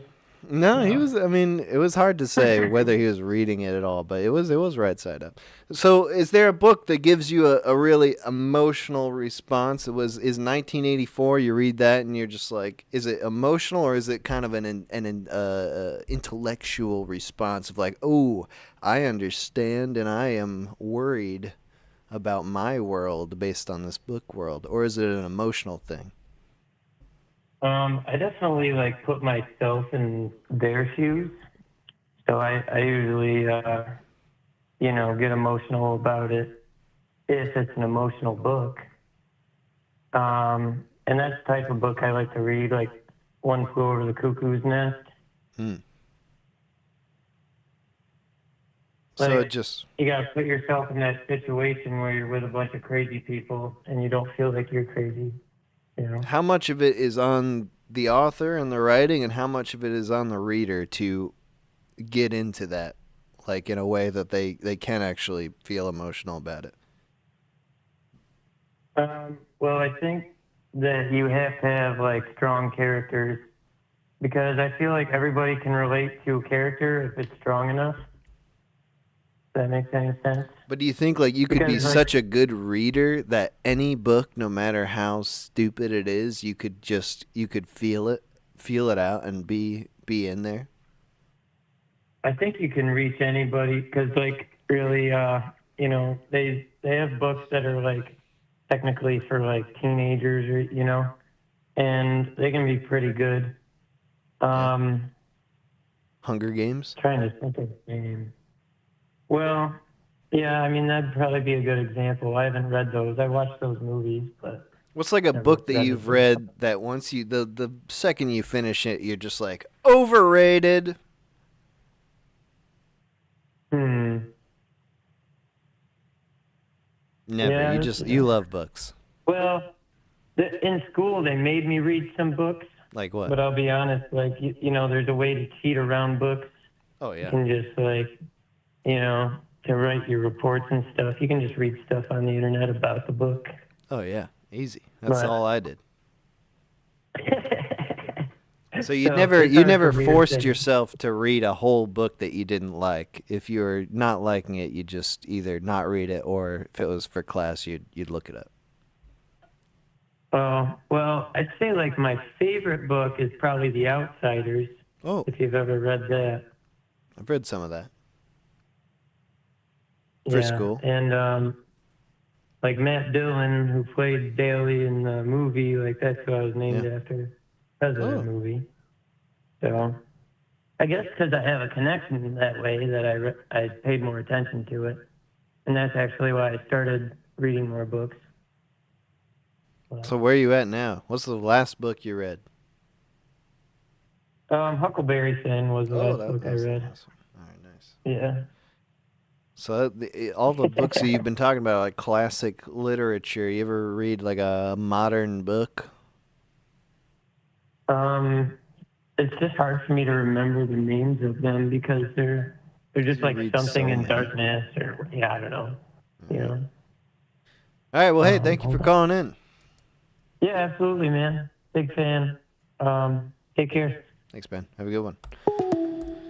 518-288-7938. We're talking books. Who wants to shit on books? Could we just take just a second to shit on a book?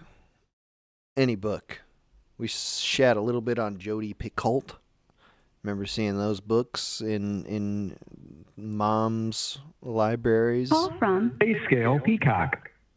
Greyscale Peacock. Hey, yo, go! What's poppin'? We're talking about books today. You read? Oh, yeah. I love me some books. I used to read a fuck ton of books for fun in high school. But then once I got older, I just kind of... What? For fun in high school? Yeah, I went through a Stephen King phase. I read Carrie, and I couldn't put it down. I read it in like 12 hours. I couldn't stop reading it. Ooh. That's a great experience. Oh, yeah. It like keeps flashing forward to like the way he wrote it, it's like it keeps flashing forward to the future, and it's like something really fucked up happened, but you have no idea what it is, and like then you go back to the present, and it's just like this creeping dread, and I couldn't put it down. Mm-hmm. But I mean, the feeling of being so wrapped up in a book that you can't even stop yourself. You gotta keep going. Oh yeah. When's the last time you had that experience? That's like the only time where I literally couldn't put it down. I think that's the only time where it was like I'm not going to bed. I got to finish reading this. I think that's the only time where that happened was the first time I read Carrie. But is that something that's particular to like a kind of thrillery type book where it's like, it's the excitement of it. It's the not knowing what's happening and trying to figure it out. Yeah, like I never seen the movie and still haven't. It's a great movie. So it was.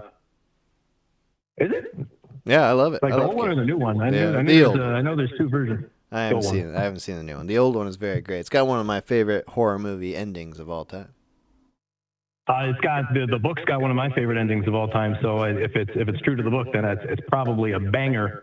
Dude, what happens in the book at the end? At the end of the book,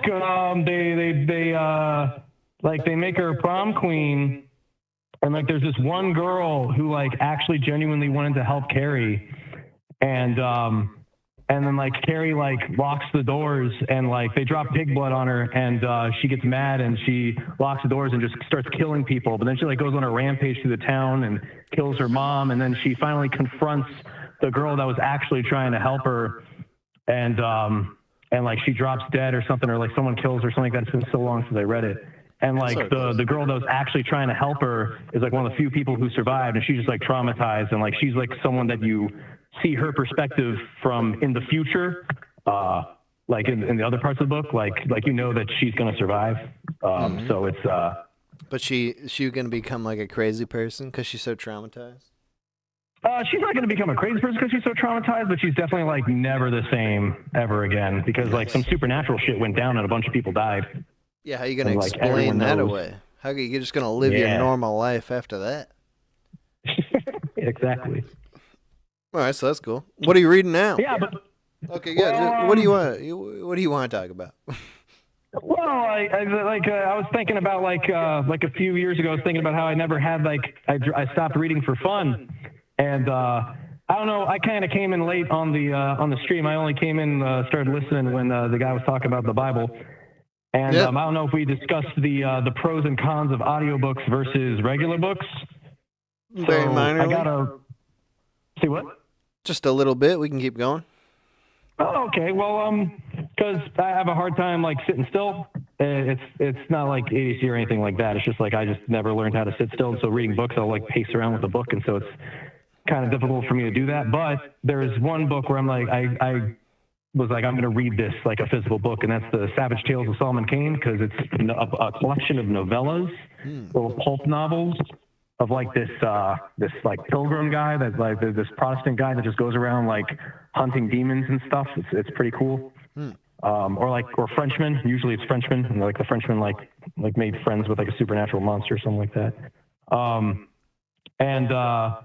You might remember this from the last time I called in. It was a few moons ago, but I really like 40K, and I kind of got sick of not actually reading any of those books. And so while I'm painting my minis and doing all that shit, I started listening to the audiobooks of Gaunt's Ghosts, which is like Band of Brothers in space. Ooh. It's a pretty because in 40K you got these things called commissars, and commissars are like political officers that are allowed to execute anybody for cowardice. And so normally when a commissar is introduced in one of these stories, he's usually a piece of shit. But Gaunt is actually a pretty chill dude, and like all of his soldiers are like from a planet that got destroyed by demons. And so like he just has like his set group of guys, and like everything he does is like he's just like genuinely good dude. So you get to see this guy who has like a lot of political power actually need to use it in clever ways and for like, you know, the safety of his men. So it adds to like a lot of cool confrontations with like a lot of inner drama between the different factions in the army. It's pretty cool. So this is like something to provide a whole extra level of lore and backstory to something that you're already interested in. Hell yeah. Because there's like hundreds and hundreds of books set in 40K. And my army that I picked was the soldier guys, the Astra Militarum, the guard. And Gaunt's Ghost is about the guard. So I'll be like sitting there painting my little guard man. And like I'm hearing a story about how a guard man like took down a demon with a flashlight. And it puts me in the mood for painting the minis, and then painting the minis puts me in the mood to listen to stories about them. That's pretty cool. So you're able to, this is a sort of, I don't know if it's interactive, but there's some sort of interactive element there where you're not just hearing the story, you're engaged in it. Hell yeah, exactly. Do you think that's something there should be more of? That's something that's it's been around for a while. I know there's a lot of like Star Wars books and Halo books. I mean, I don't know if those are on the same level as what you're reading, but like, is that something that you'd like to see more of, where you can dig deeper if you want into some sort of written word for something you're already interested in? I think it's great. I think I do think that would be a great thing. I think different properties lend themselves to that better than others. Like Star Wars books, like the older ones, I bet, like, if I was really into Star Wars, like maybe some of the older books I probably could have gotten into. My brother read Fall of Reach back when he was playing Halo, and that gave him like a better appreciation for the Halo games. So yeah, I think it could work. I just think not every story is elevated by adding a book onto it. So I happen to know that you are a talented musician. I happen to know that just off the top of my head. Oh. Would you ever think about doing something like that in the musical realm, where you could add to something, give it more depth through an album or something? Or are books more equipped to do that sort of thing? It's funny you say that, because after that first album came out, we immediately started working on a concept album that we never finished about a space assassin. And the whole time we were writing this story and writing out this concept album, which might come out one day, but I don't know, it's a long ways away if it does. Like this opera thing. The whole time we were writing the story, I was just picturing my head in an Odin comic book, like going along with it, like, like just following the story. Like you got like a musical score set to like Bug Saga or something like that, Like, oh yeah, Odin Odang Ob, the author of Bug Saga, a popular chunk property. Hell yeah, very very good shit. Very good shit. Love me some Odin comics, but like, I was just the whole time I was thinking of like that, or like if Drew comics. Mm-hmm. I was just like the whole time in my head I was picturing it as a comic book, because getting an animated movie would probably be way too expensive and probably wouldn't fit along with the album. You can't package a movie along with an album. That's kind of redundant. But you can package like a... Are there books that you've read recently that are their own thing, or are you mostly reading things that are kind of supplementary? The book I've been reading lately that it's its own thing is Solomon Kane, but I only found out about it because they made a movie loosely based off of the books. Because Solomon Kane was like, what's the guy's name? Is it Robert Howard or something? They're like the guy who made Conan.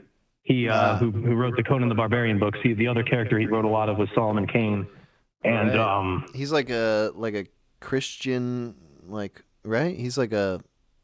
He's like the king of pulp fiction. He's like the king of short novellas where like a guy go on swashbuckling adventures.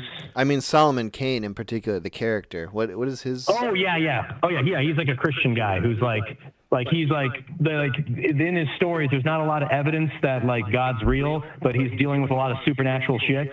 And then like he'll like escape the situation or like vanquish the evil by the skin of his teeth, and he'll be like, yes, the Lord works in mysterious ways. And it's really great because you know, if you want to take that way, you could be like, oh, you know, God's helping him see this through, but like it's not as overt as the forces of evil getting like all this direct help from, you know, demons or supernatural creatures or whatever. Yeah, I have my brother-in-law who loves that author. I feel like Robert Howard is the right name, but I don't know enough to say for sure. But yeah, I have a couple Solomon Kane collections because my brother-in-law gave them to me. So I should read that. You read any of that? No. Oh, you should read that. But if you got the collection called The Savage Tales of Solomon Kane, that's all of his original books. That's every original pulp fiction book that he ever wrote, all wrapped up into one little package. I would recommend reading that. That's the one I'm working through right now, and it's short little novellas. So if you got like a hard time sitting down and reading a book, you can like knock a whole story out in an afternoon if you want. Yeah. All right. Well, Greyscale Peacock, thank you so much for calling in. Oh, thank you for taking my call. You have yourself a wonderful evening, good sir. And to you, and goodbye. Well, goodbye. 518-288-7938. We're talking about books. I'm sorry if I just I'm having a weird day. I don't know. I'm in a different zone. But I'm still doing this shit. Anthony. What? Anthony? Hey. What's up, bro? Bro, first time making it on the show. I'm sorry if I sound nervous. No, you sound fine. You sound great. Oh, thank you. So, you sound book a tonight, little huh? breathy. Yeah, we're talking about books. You a reader? You know, I've recently kind of been getting into it. I read a bit back in school, but definitely faded out of it. But the latest thing I just got done reading was the Three Body Problem series. It's by a Chinese author. I couldn't tell you the name, but it's a pretty good one. They got a series on Netflix now. I've heard some pretty interesting things about this series, actually. Yeah, if you're watching, I don't want to spoil it too much, but it's kind of like a answer to the Fermi's paradox of, you know, if there's so many aliens out there, where are they all at? Mm-hmm. Dude, have you heard the behind the scenes drama around this? No, I have not. Is it bad? Or Dude, just gnarly? Or it's what? good. It's very good. This is what I learned yesterday. I learned this yesterday. Okay, there was a guy, and I forget his name, but he owned a company, and I forget the company's name also, but it was a game company in China. And this guy, after he made all his money making games, he decided his life's mission was going to be to get this series of books, The Three Body Problem, and turn it into the next global sci-fi sensation a la Star Wars or Dune, I guess. And what happened was, this guy hired, he's got a lawyer in his company. He says, you're in charge of adapting this, making this happen. I'm going to pay you $5 million a year. The guy did nothing after a couple of years. So he demoted this guy, and he's like, you know what? This is the most important thing right now, is turning this series of books into a movie or something. And you're doing shit work, so you're demoted. I'm going to hire someone else to get in charge of this. That guy who got demoted then poisoned his replacement and his boss. Oh, my God. And they died. They died of poison. And a day after the series came out on Netflix, I don't know if it's a movie or if it's a series. I actually don't know. I didn't get that far. The day after it came out on Netflix, the courts in China convicted this lawyer guy of murdering by poison his boss. He died, dude. That's gnarly. You know what, though? That's kind of... Hearing stuff like that coming from China, it doesn't seem too surprising. You know what I mean? It's like, you know what, I can kind of see something like that happening. But so those are the stakes for how apparently good this series is. It's life and death. People's lives are on the line. I mean, I'm a big fan of it, so I guess, you know, fools are out here killing over it. I can kind of see the hype of it. So how's the Netflix shit? Have you watched that? Yeah, it was good. You know, so like everyone's names in the books are Chinese names, so it took me a minute to kind of realize everyone's names in the series because, you know, they got some white names in there. So, I mean, that took a little bit of adjustment, but, you know, it's definitely a good watch. Is it a movie or is it a TV It's a series. show? Okay.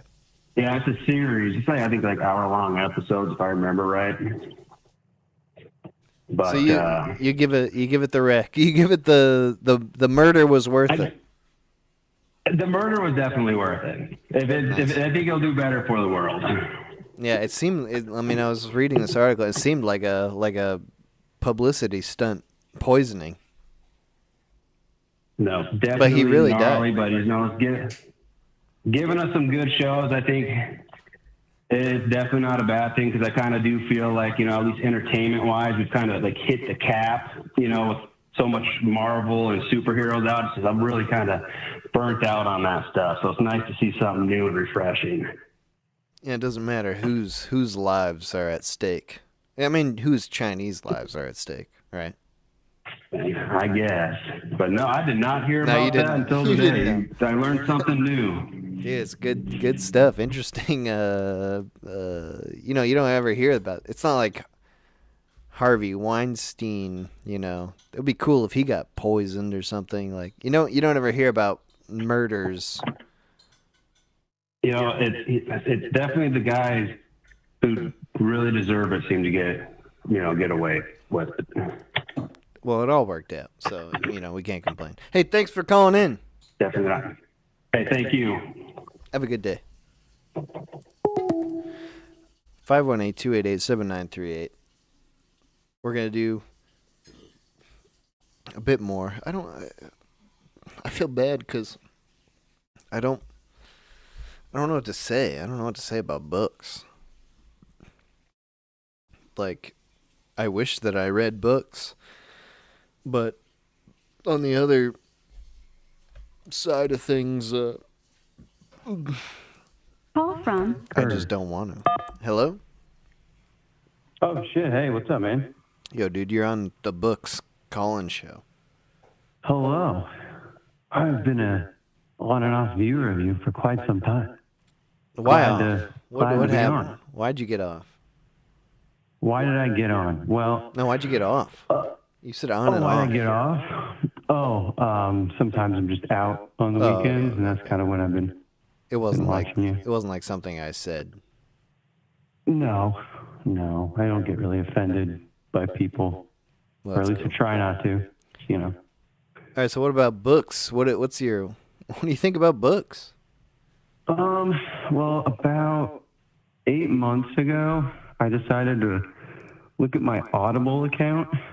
If you'll consider audiobooks to be books, let me ask that question first. Okay, yes. Cool.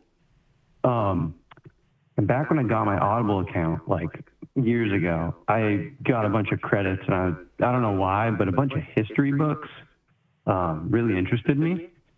And I got one about the early Spanish Inquisition of the South America kind of frontier or whatever you'd call that. Yeah. And basically the main book that I had got from it is called The River of Darkness. And it's about the first voyage from top to bottom of the Amazon River by like a documented expedition of it. And it's pretty cool. It's about like this Spanish dude, and this whole caravan of people that, you know, they're going off looking for El Dorado, which, interestingly enough, is like, it's not a city, historically speaking. Everybody thought that El Dorado was actually a dude, like a king, who used to take baths in gold. That's just kind of a weird tidbit, I guess. Yeah, that's all I've ever known about El Dorado is like a mythical place full of gold. But you're saying it was actually, it was a man? Well, they never confirmed exactly because it wasn't ever determined, but yeah, the first like myth was that it was a king who every morning, if I got this right, would like take a bath in gold because he was just that wealthy, and then that got twisted from whether it be like failed translations or just, you know, people saying like, oh yeah, it's a whole city filled with gold. And that was actually a really interesting thing I learned from the book, is that kind of the native people of South America kind of at gunpoint from the Spanish, where they're saying, where's the city of gold? You're not going to tell that person no. You're going to be like, oh yeah, it's over here. And then you're going to mislead them for 1,000 miles and then run off in the jungle so you don't die. So that was an interesting, really interesting book, River of Darkness. And these dudes basically go off. They don't know, because nobody knows the Amazon River, right? At this point in time, it's undocumented. And they kind of got themselves up a creek or down a creek, to make a play on words. And then, yeah, they get lost and screwed up in a bunch of ways and end up going like, I don't know how many hundreds of miles it ended up being, but yeah, it's really cool. It sounds a lot like a movie that I enjoy a lot by Werner Herzog called Aguirre, the Wrath of God. It was about Spanish conquistadors who are traveling down the Amazon River in search of El Dorado. Oh, I didn't even know that was... You said that was a movie called The Wrath of God? Yeah, it's called Aguirre, the Wrath of God. Aguirre, the Wrath of God. Interesting. Okay, cool. Very, very cool movie, and sounds like a very similar premise. And that's a good premise for any sort of entertainment. It's like a mythological place that, you know, the colonizers are like, ah, yes, the gold, give me the gold. And they're just kind of led down a winding river towards their death. Yeah, well, actually, a lot of them did die, but some people survived, which, I mean, obviously, to have the historical account of you'd need to survive, which kind of spoils the ending of this, you know, book where you know people make it, but... so this book that you're talking about is actually a historical account. Oh, yeah, and that's like... You start slipping into all the political reasons for why they wrote the book, which is also kind of clever. Imagine you're this guy and you're going down the river, and then you get separated from like your commander, and you tell your commander, hey, I'm going to come back in 2 weeks upriver after finding us food. But then you get swept off because of currents and stuff. Well, your commander survives, and he's kind of a hot-headed political guy, and he's like, oh, well, they abandoned us, so we're going to go back to town, you know, hike back up the river after months, and we're going to persecute the guy that abandoned us. Well, the main guy who ended up getting swept down the river, he didn't really abandon them. He just couldn't paddle a canoe up the Amazon River after being swept away 200 miles. Right. So he miraculously is living for months and I think years, I don't remember exactly, just making his way through like all the native lands that are trying to kill him and everything. And all the while, he's like, if I do make it back to civilization, the people are going to think that I either killed my commander, because he doesn't know if his commander is actually alive, or if his commander is alive, he's going to say, oh, you abandoned us, you know, hang him or whatever, right? Mm-hmm. So he gets this like, I don't remember the term, it's like a scribe, like a dude just writing down stuff, right? He's like, okay, you have to document everything we do, why we do it, little pats on their own backs of like, look, we set up a bunch of crosses and, you know, churches and stuff as we went. So, yeah, it's done from like a self-defense perspective. Like his recounting is like as much, you could say, a recorded proof of what he did, that it wasn't his fault. He's covering his ass. Exactly, yeah. CYA, cover your ass. So. All right, well, hey, thank you for calling in. That sounds like an interesting read. Yeah, it's cool. Thanks for having me, man. All right, have a good one. Appreciate your show. Thank you. Yeah. I always hang up on people as they're saying nice things. Okay, we're going to take a quick break here. We'll come back. We'll do one last little bit here with call-ins, but after this will be the last part of the show. We're going to listen to one more song by Nobey One. The link to all the music in this stream is in the description of this video, so if you're interested in that, click on that link. It's the link to the Bandcamp where Nobey One's music is. This album is called Rest Stop Passing Through. We'll be back in 2 minutes and 20 seconds with the last portion of the stream. Be right back.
Okay, we are back. This is the final portion of the stream. We are talking about books.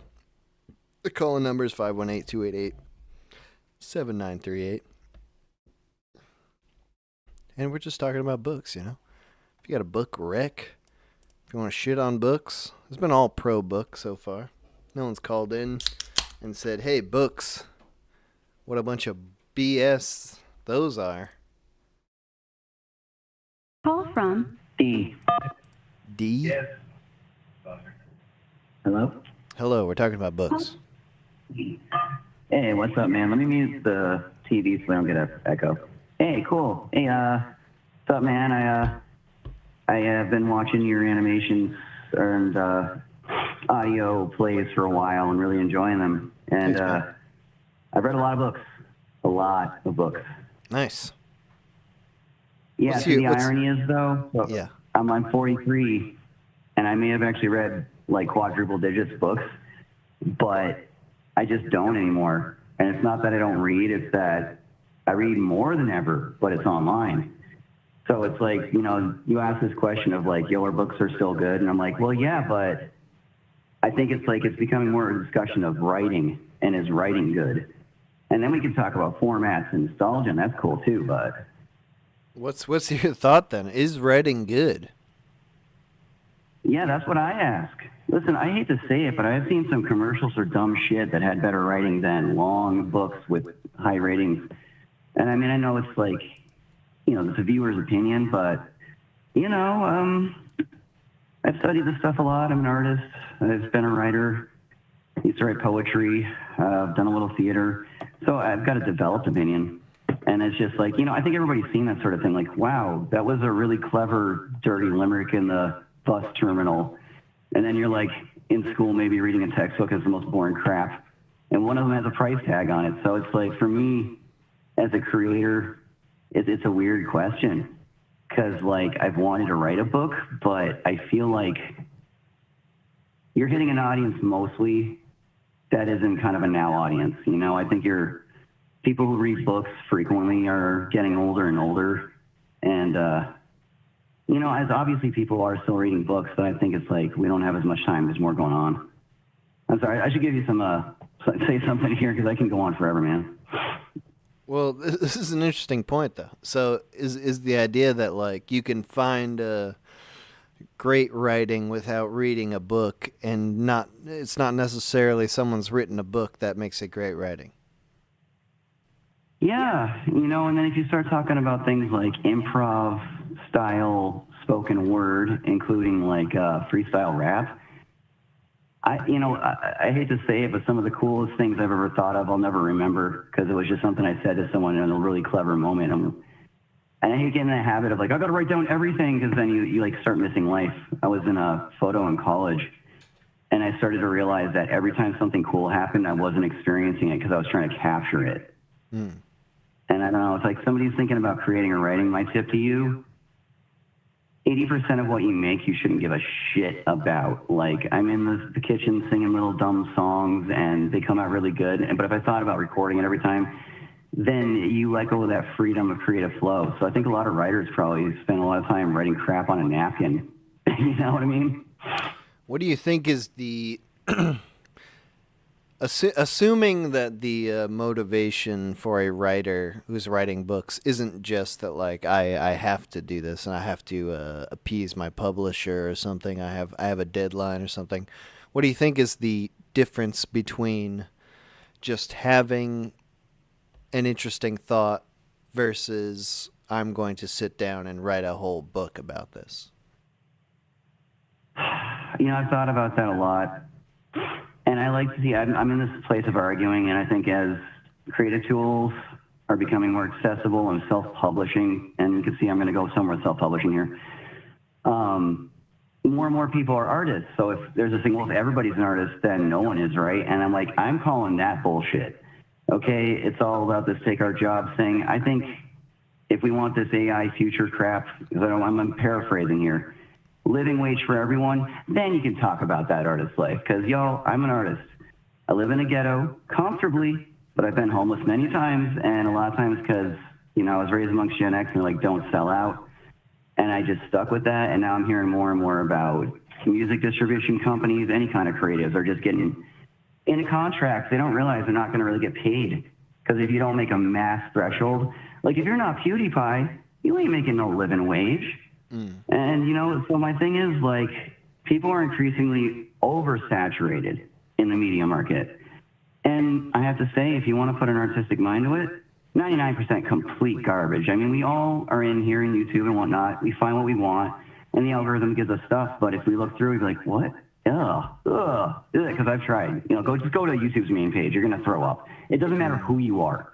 It's so popular, nobody likes it because it's just drivel. So it's like, you know, it's like a funny joke right now with these AI content farms. They're not making fucking money. That's not a career. You know what I'm saying? So what people are starting to realize is that a distinction of create something strongly creative from a human mind is what stands out, and it doesn't matter the format. And so, you know, ironically, you know, I have to say some of the best literature, stories, jokes, short films that I've seen in my life, and I went to art school, I've been looking at this crap, I've been to a ton of concerts, all kinds of crap. It's been here on YouTube by people who weren't making careers that just threw up a few cool ideas on some channel that went dead, just floating out there. I love to collect that stuff because it inspires me. And there's this whole thing where they say, if you follow what you love, you're going to make money on it. Well, talk to people who've tried to sell books and crap. And then what it comes down to, I'm going to say everybody should self-publish now. It may be harder. Go make a website Don't base yourself out of fucking Instagram. Not even YouTube. YouTube's like less, like we don't talk about how Google's less sleazy than Meta and all that. Sure, they screw up, but they do listen when we yell at them enough. Other companies are like, fuck you. No, we're not changing. It's just going to keep it getting worse. Here's some more damn ads. And we're like, well, that's how it is. So don't let them make you numb to that. You know what I'm saying? But the bottom line is research a platform. Research everything before you get a contract and see who's actually getting paid. And yeah, I think it's this self-publishing thing. And so I guess I'm talking about making books. And yeah, they have a place, but you know what? I think the future of books is actually film. If I had to say where I think that's going. Film? Not books. Yeah, well, you know how much... The future of books is not books. Well, think about how many people watch a video with captions these days. They did research. Most people are doing it. True. So do you think that people who want to write books, like it shouldn't be I don't want to use this word gatekeeping because I don't really know what that means, but like there's something there of like you don't have to be a writer who's just like that's your whole thing is like you're put on this earth to write books. Like you might just be a writer in a less universal sense, and you should just write something and self-publish it, regardless of whether you think of yourself as an author. Yeah, absolutely. And you should tell all those voices that tell you it's going to suck and no one's going to care to fuck right off. Just do it. And if you fail, you're not going to regret not trying. But here's the thing. If it's really heartfelt and you're not trying to cater to, I got to make the buck, I got to get the contract, I need the most clicks, don't go for the most views. This will kill your creativity. You want, like what you've got going here is a curated and engaged, returning audience, and it's like part of the art. I've seen a few YouTubers pull this off. That's the goal, man. You want to stay in the game? Steady and dedicated, and don't sell out, don't fake out, no scams, no lies. Research, if you're going to get ads on your, research what you're selling. Don't just buy into this model they're trying to sell, because it all goes back to the educating people to work in a factory way the hell back in the 19th century. I've researched the history of institutions after art school fucked up my life, right? Most people go to art school, don't go on to a career.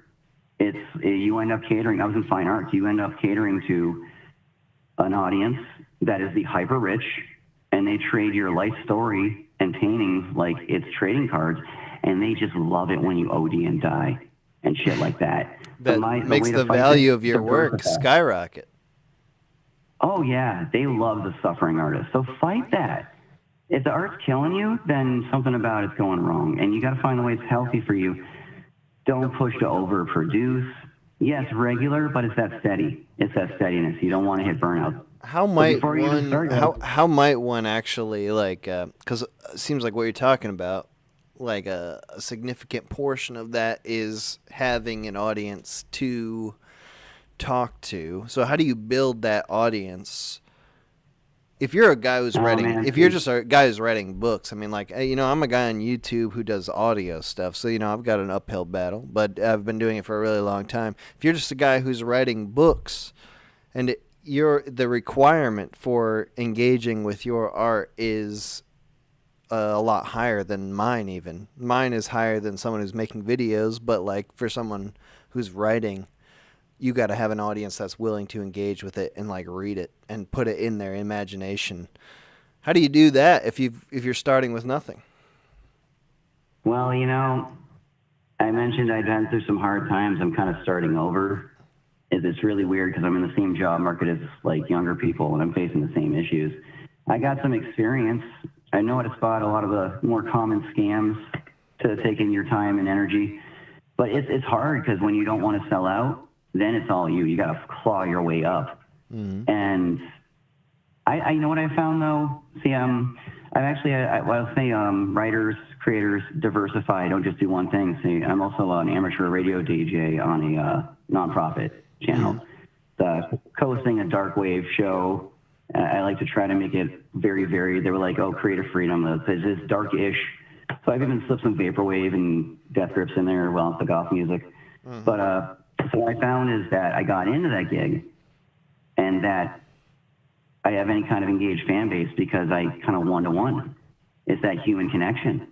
You know, there's so much art out there, but when they meet you, when you're like, this is my art, you know, that you could literally just be standing somewhere and show them what you're doing on your phone. It's going to create a meaningful memory. It's almost like that event was a piece of art at that moment for them, and then they'll go look at your stuff later. So I think what we need to do as we're finding our way is to look for that human element. And I know it's like we may have to make concessions to make money, or we like legit. I'm paying to make art right now, you know, and it's a little bit paying due, but I'd be miserable otherwise, you know. And be willing to be endurant, be willing to fail, be willing to hit writer's blocks. I had a creative block of 17 years. I am not kidding you. I went wandering through the country and experiencing instead, and I guess eventually I got through some of my issues and found inspiration. You know, I've been almost like 2/3 of the state in this country, you know, and met a lot of people. People are great inspiration. You want to write, meet people. There's a tip. So you can't just, if you that's an interesting point though. If you do want to write, you can't just be consuming other media. You need to find like some sort of real life experience to draw from. Yeah, and they always say start with your life. You know what I mean? And if there's not much to write about, then go live a bit. See, I got too much to write about, and I'm recovering from all the hard living I did, and it was like extreme good, extreme bad. I can tell you some of those beautiful stories and shit that might not even be ethical to write as a horror story. So it's like, I got plenty of inspiration. Now I'm just trying to buckle down and focus on what I'm doing. All right, well, man, thank you for calling in. Good to hear from you. Yeah. Keep making the work, man, because that radio drama stuff, I actually kind of want to slip some on the radio. Nice. If you're cool with that. Yeah, I mean, absolutely. Do whatever you want. I don't care. All right, I'll pick out some of your better skits from the past few years then. All right. Have a good one, man. dude. Yeah. Get right Call into from this one. Joe. Joe. Yo, what's good? Yo, Joe, we're talking about books today. Nice. It's a really nice grill you got there. Thank you. What books? What is books? Oh, it's a mighty fine question you have there. What is book? Book read. Book read good? Read book good. Yeah. Book read. I'm glad we can combine that. Good for you, but bad for me? Ooh, read book me good. Bad book good. You book like good, which is good. But what about book for book? Book. I'm sorry. Let me start over. Oh, you got it. What's a book you like? Most recently I finished, I mean, it's a comic, but Invincible. It's on Prime, the TV show, but I read the comic. It's great. What is it? Invincible with Mark It's, Wahlberg? Yeah, exactly. Oh. Yeah. What Mark is it? Wahlberg, he's the main character. Mm-hmm. What is it? It's like a, you know, like you're like Superman, Spider-Man kind of a thing, but it's like a third-party comic book writer made it, and it's the guy who made The Walking Dead, but it's great. It's, you know, good, deep characters. They're challenged by, you know, I don't know. They overcome stuff. Pictures are pretty. Words are good. It's great. It's inspiring. What is it? So, what's it do for you? Like compared to other media? Why is Why is it special? All right. Well, I think it's special because like they managed to write a character that regardless of like the mistakes that he makes, I relate with him. Or kind of lose track. I'm like, oh, you fucked up, but like also I see why you fucked up.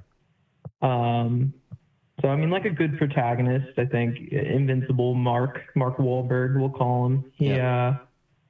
Book's good for sure. I don't know. I feel like it's kind of like forces us to be a little introspective. We're reading in our inside voices, and you know, forces us to use our imagination a little bit. Buy a good book. Okay, so you got to do more. You got to put more effort in, but it's worth it. Listen, man, I'm the video game guy. Let's talk for real for a fucking second. What's better, games or books? Low key, like better for me, games. Yeah. For sure, yeah. Not even close, right? It's not even close. Dude, why even calling into the book stream? Why even call into the book screen? I gotta go play my gotcha game. I gotta make big number bigger. Mm-hmm. Light up that dopamine. Click the buttons. There's no buttons to click in a book. Would that be a better book? I mean, listen, I work with kids with special needs. We have buttons in our books. That sounds great. I wouldn't say that they're better books, though. But what if you took that technology and applied it to The Lord of the Rings? Oh, shit. I think it has to be done. I don't see any other way. I always liked, when I was a kid, those like Goosebumps, Choose Your Own Adventure books. Because so many of the choices you had would result in you being, murdered in a horrible way. It's exciting. Yeah, that is exciting. I mean, it's like a button you could press. Be like, I pressed the wrong button, and I'm about to read about my horrible, gory death. You can't really skip to the end with those either, though. Like, you can't just turn to the last page because you got to make decisions. So that's true. It is confusing. It's confusing. You can't just spoil them. All right. Well, hey, thanks for calling in. Yeah, of course. Anytime. All right. You have a good day. Bye. Dude, the books calling show. I'm losing it. We're going too far. I'm going to take one more call. 518-288-7938. Books. Somebody's got something to say about books. Please. If nobody has something to say in the next 10 seconds here, we're just... Okay. Here we go. Call from... Hello? Yeah, hello. Yeah, we're talking books today. Fantastic. I love books. Well, what do you love about books? I don't know. I've always had a love for books. I've always loved the written word. I've always thought it's very valuable. I like to collect books more than I read them. A lot of the time I listen to audiobooks because it's just more accessible. But I think a lot of people should own a few books they think should be passed down, possibly. Because as far as audiobooks go, they're all good and nice, but I'm a little paranoid, so you never know if the planet will go through some big old electromagnetic pulse event where all of our electromagnetic, all of that power infrastructure is just destroyed. An atmospheric detonation of a nuclear weapon? Who knows? Who knows? Easily destroy the tech of the world. So books with words in them is better. Yes. It's not better. Everything has its value, but I feel like we've forgotten the value of physical books a lot. Yeah. So, are books for you a thing? It's like, you go out into the woods and you bring a good book with you, but you're not really reading it in the thick of society where you've got games and TV shows? Or are you a book guy through and through? Mm-hmm. I can't say I guess I consider myself a book guy. I just value the written word a lot. And depending on how I feel, maybe I'll sit down and read a book every now and then, but it's not typically what I do. Usually I listen to audiobooks at work. just because I feel like I can get a lot more done. I don't have a job where I have to focus too hard, so nice. I could absorb some audiobooks during that time, but I like to collect books more than anything, and even make books. I've bound a few books myself, and it's a really interesting process, and I feel like kind of one of those things that's becoming a lost art and becoming more or less just factory work for companies to, not a lot of people buy books. So you've got books almost as like a historical artifact. Yeah, I collect things like, I got the collected dialogues of Plato and Marcus Aurelius and Tibetan Book of the Dead and Bhagavad Gita and things like that I think should be, preserved and transmitted. But you also have a side of you that's like, no one's going to read this shit unless the world is nuked. Yeah, that's very true. It's mostly just kind of how I am. I definitely see what you're saying. That's definitely true. I mean, hey, I'm not presenting this as true. That's just my thought as like. I can agree with you on that for sure. Yeah. Because hell, I barely read the shit, so. What do you think about my idea of the blank page book? You just own one book with 100 blank pages, and then your AR goggles project the book text on the page. Oh, yeah, I love that idea. I've always had the idea that in the future we're going to live in very minimalistic AR apartments where you can change your paint job and do all that shit. No, I think that's definitely possible. I think that's definitely in our future. Like everything's blank. You just project your idea of what would be a nice apartment on top of your shitty all-white apartment. Exactly, and everybody forgets they're living in a shitty, cheap apartment. That'd be great. You got any book recs for the gang here? Are we talking about the Tibetan Book of the Dead, or like are these the top books on your list? Don't read that. Okay. What's something we can all get behind? I always liked the Meditations of Marcus Aurelius. Is a really good read. It's like some philosophy stuff, or what? Yeah, philosophy, kind of Stoic philosophy. What about that? What about that is appealing? I think a lot of what is in Stoic philosophy is missing in a lot of people nowadays. There's a lot of complaining and a lot of just dissatisfaction and wanting and a lot of that in society nowadays, and not a lot of people really just accept and make the best out of their situation and really take control of what they actually can take control of. A lot of people are always pointing outside of themselves, complaining about problems, playing the victim, and never really take the weight of their own lives on their shoulders. And I feel like Marcus Aurelius is an accessible read for that kind of way of thinking and way of living, to kind of learn that.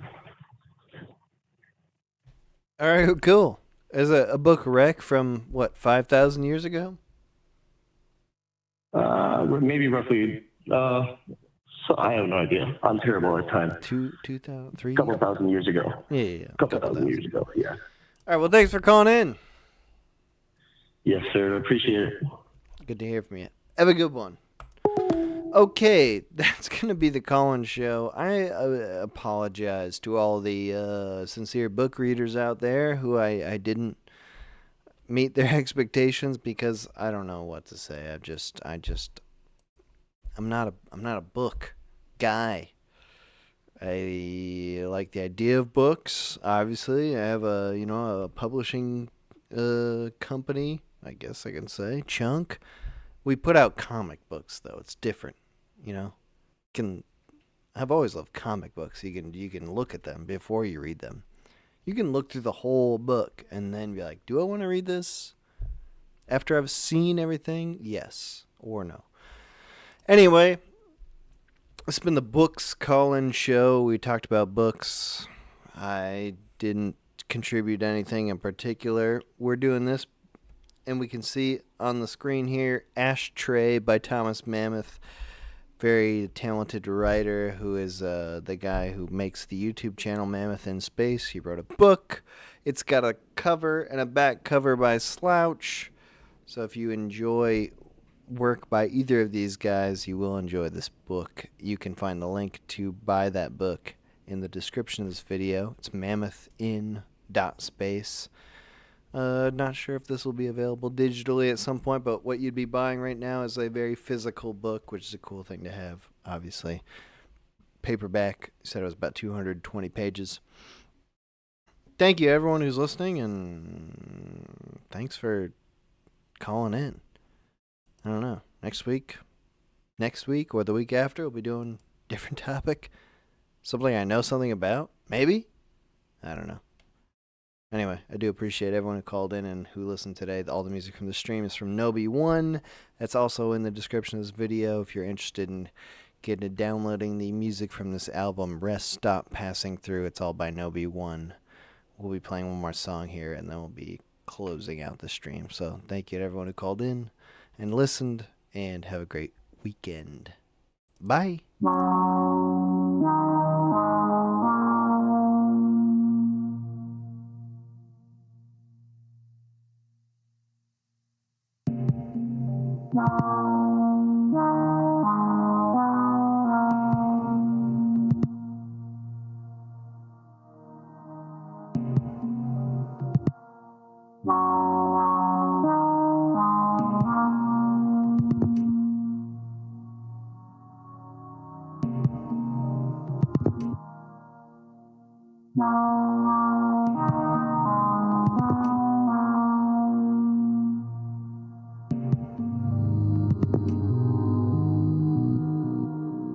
Bye.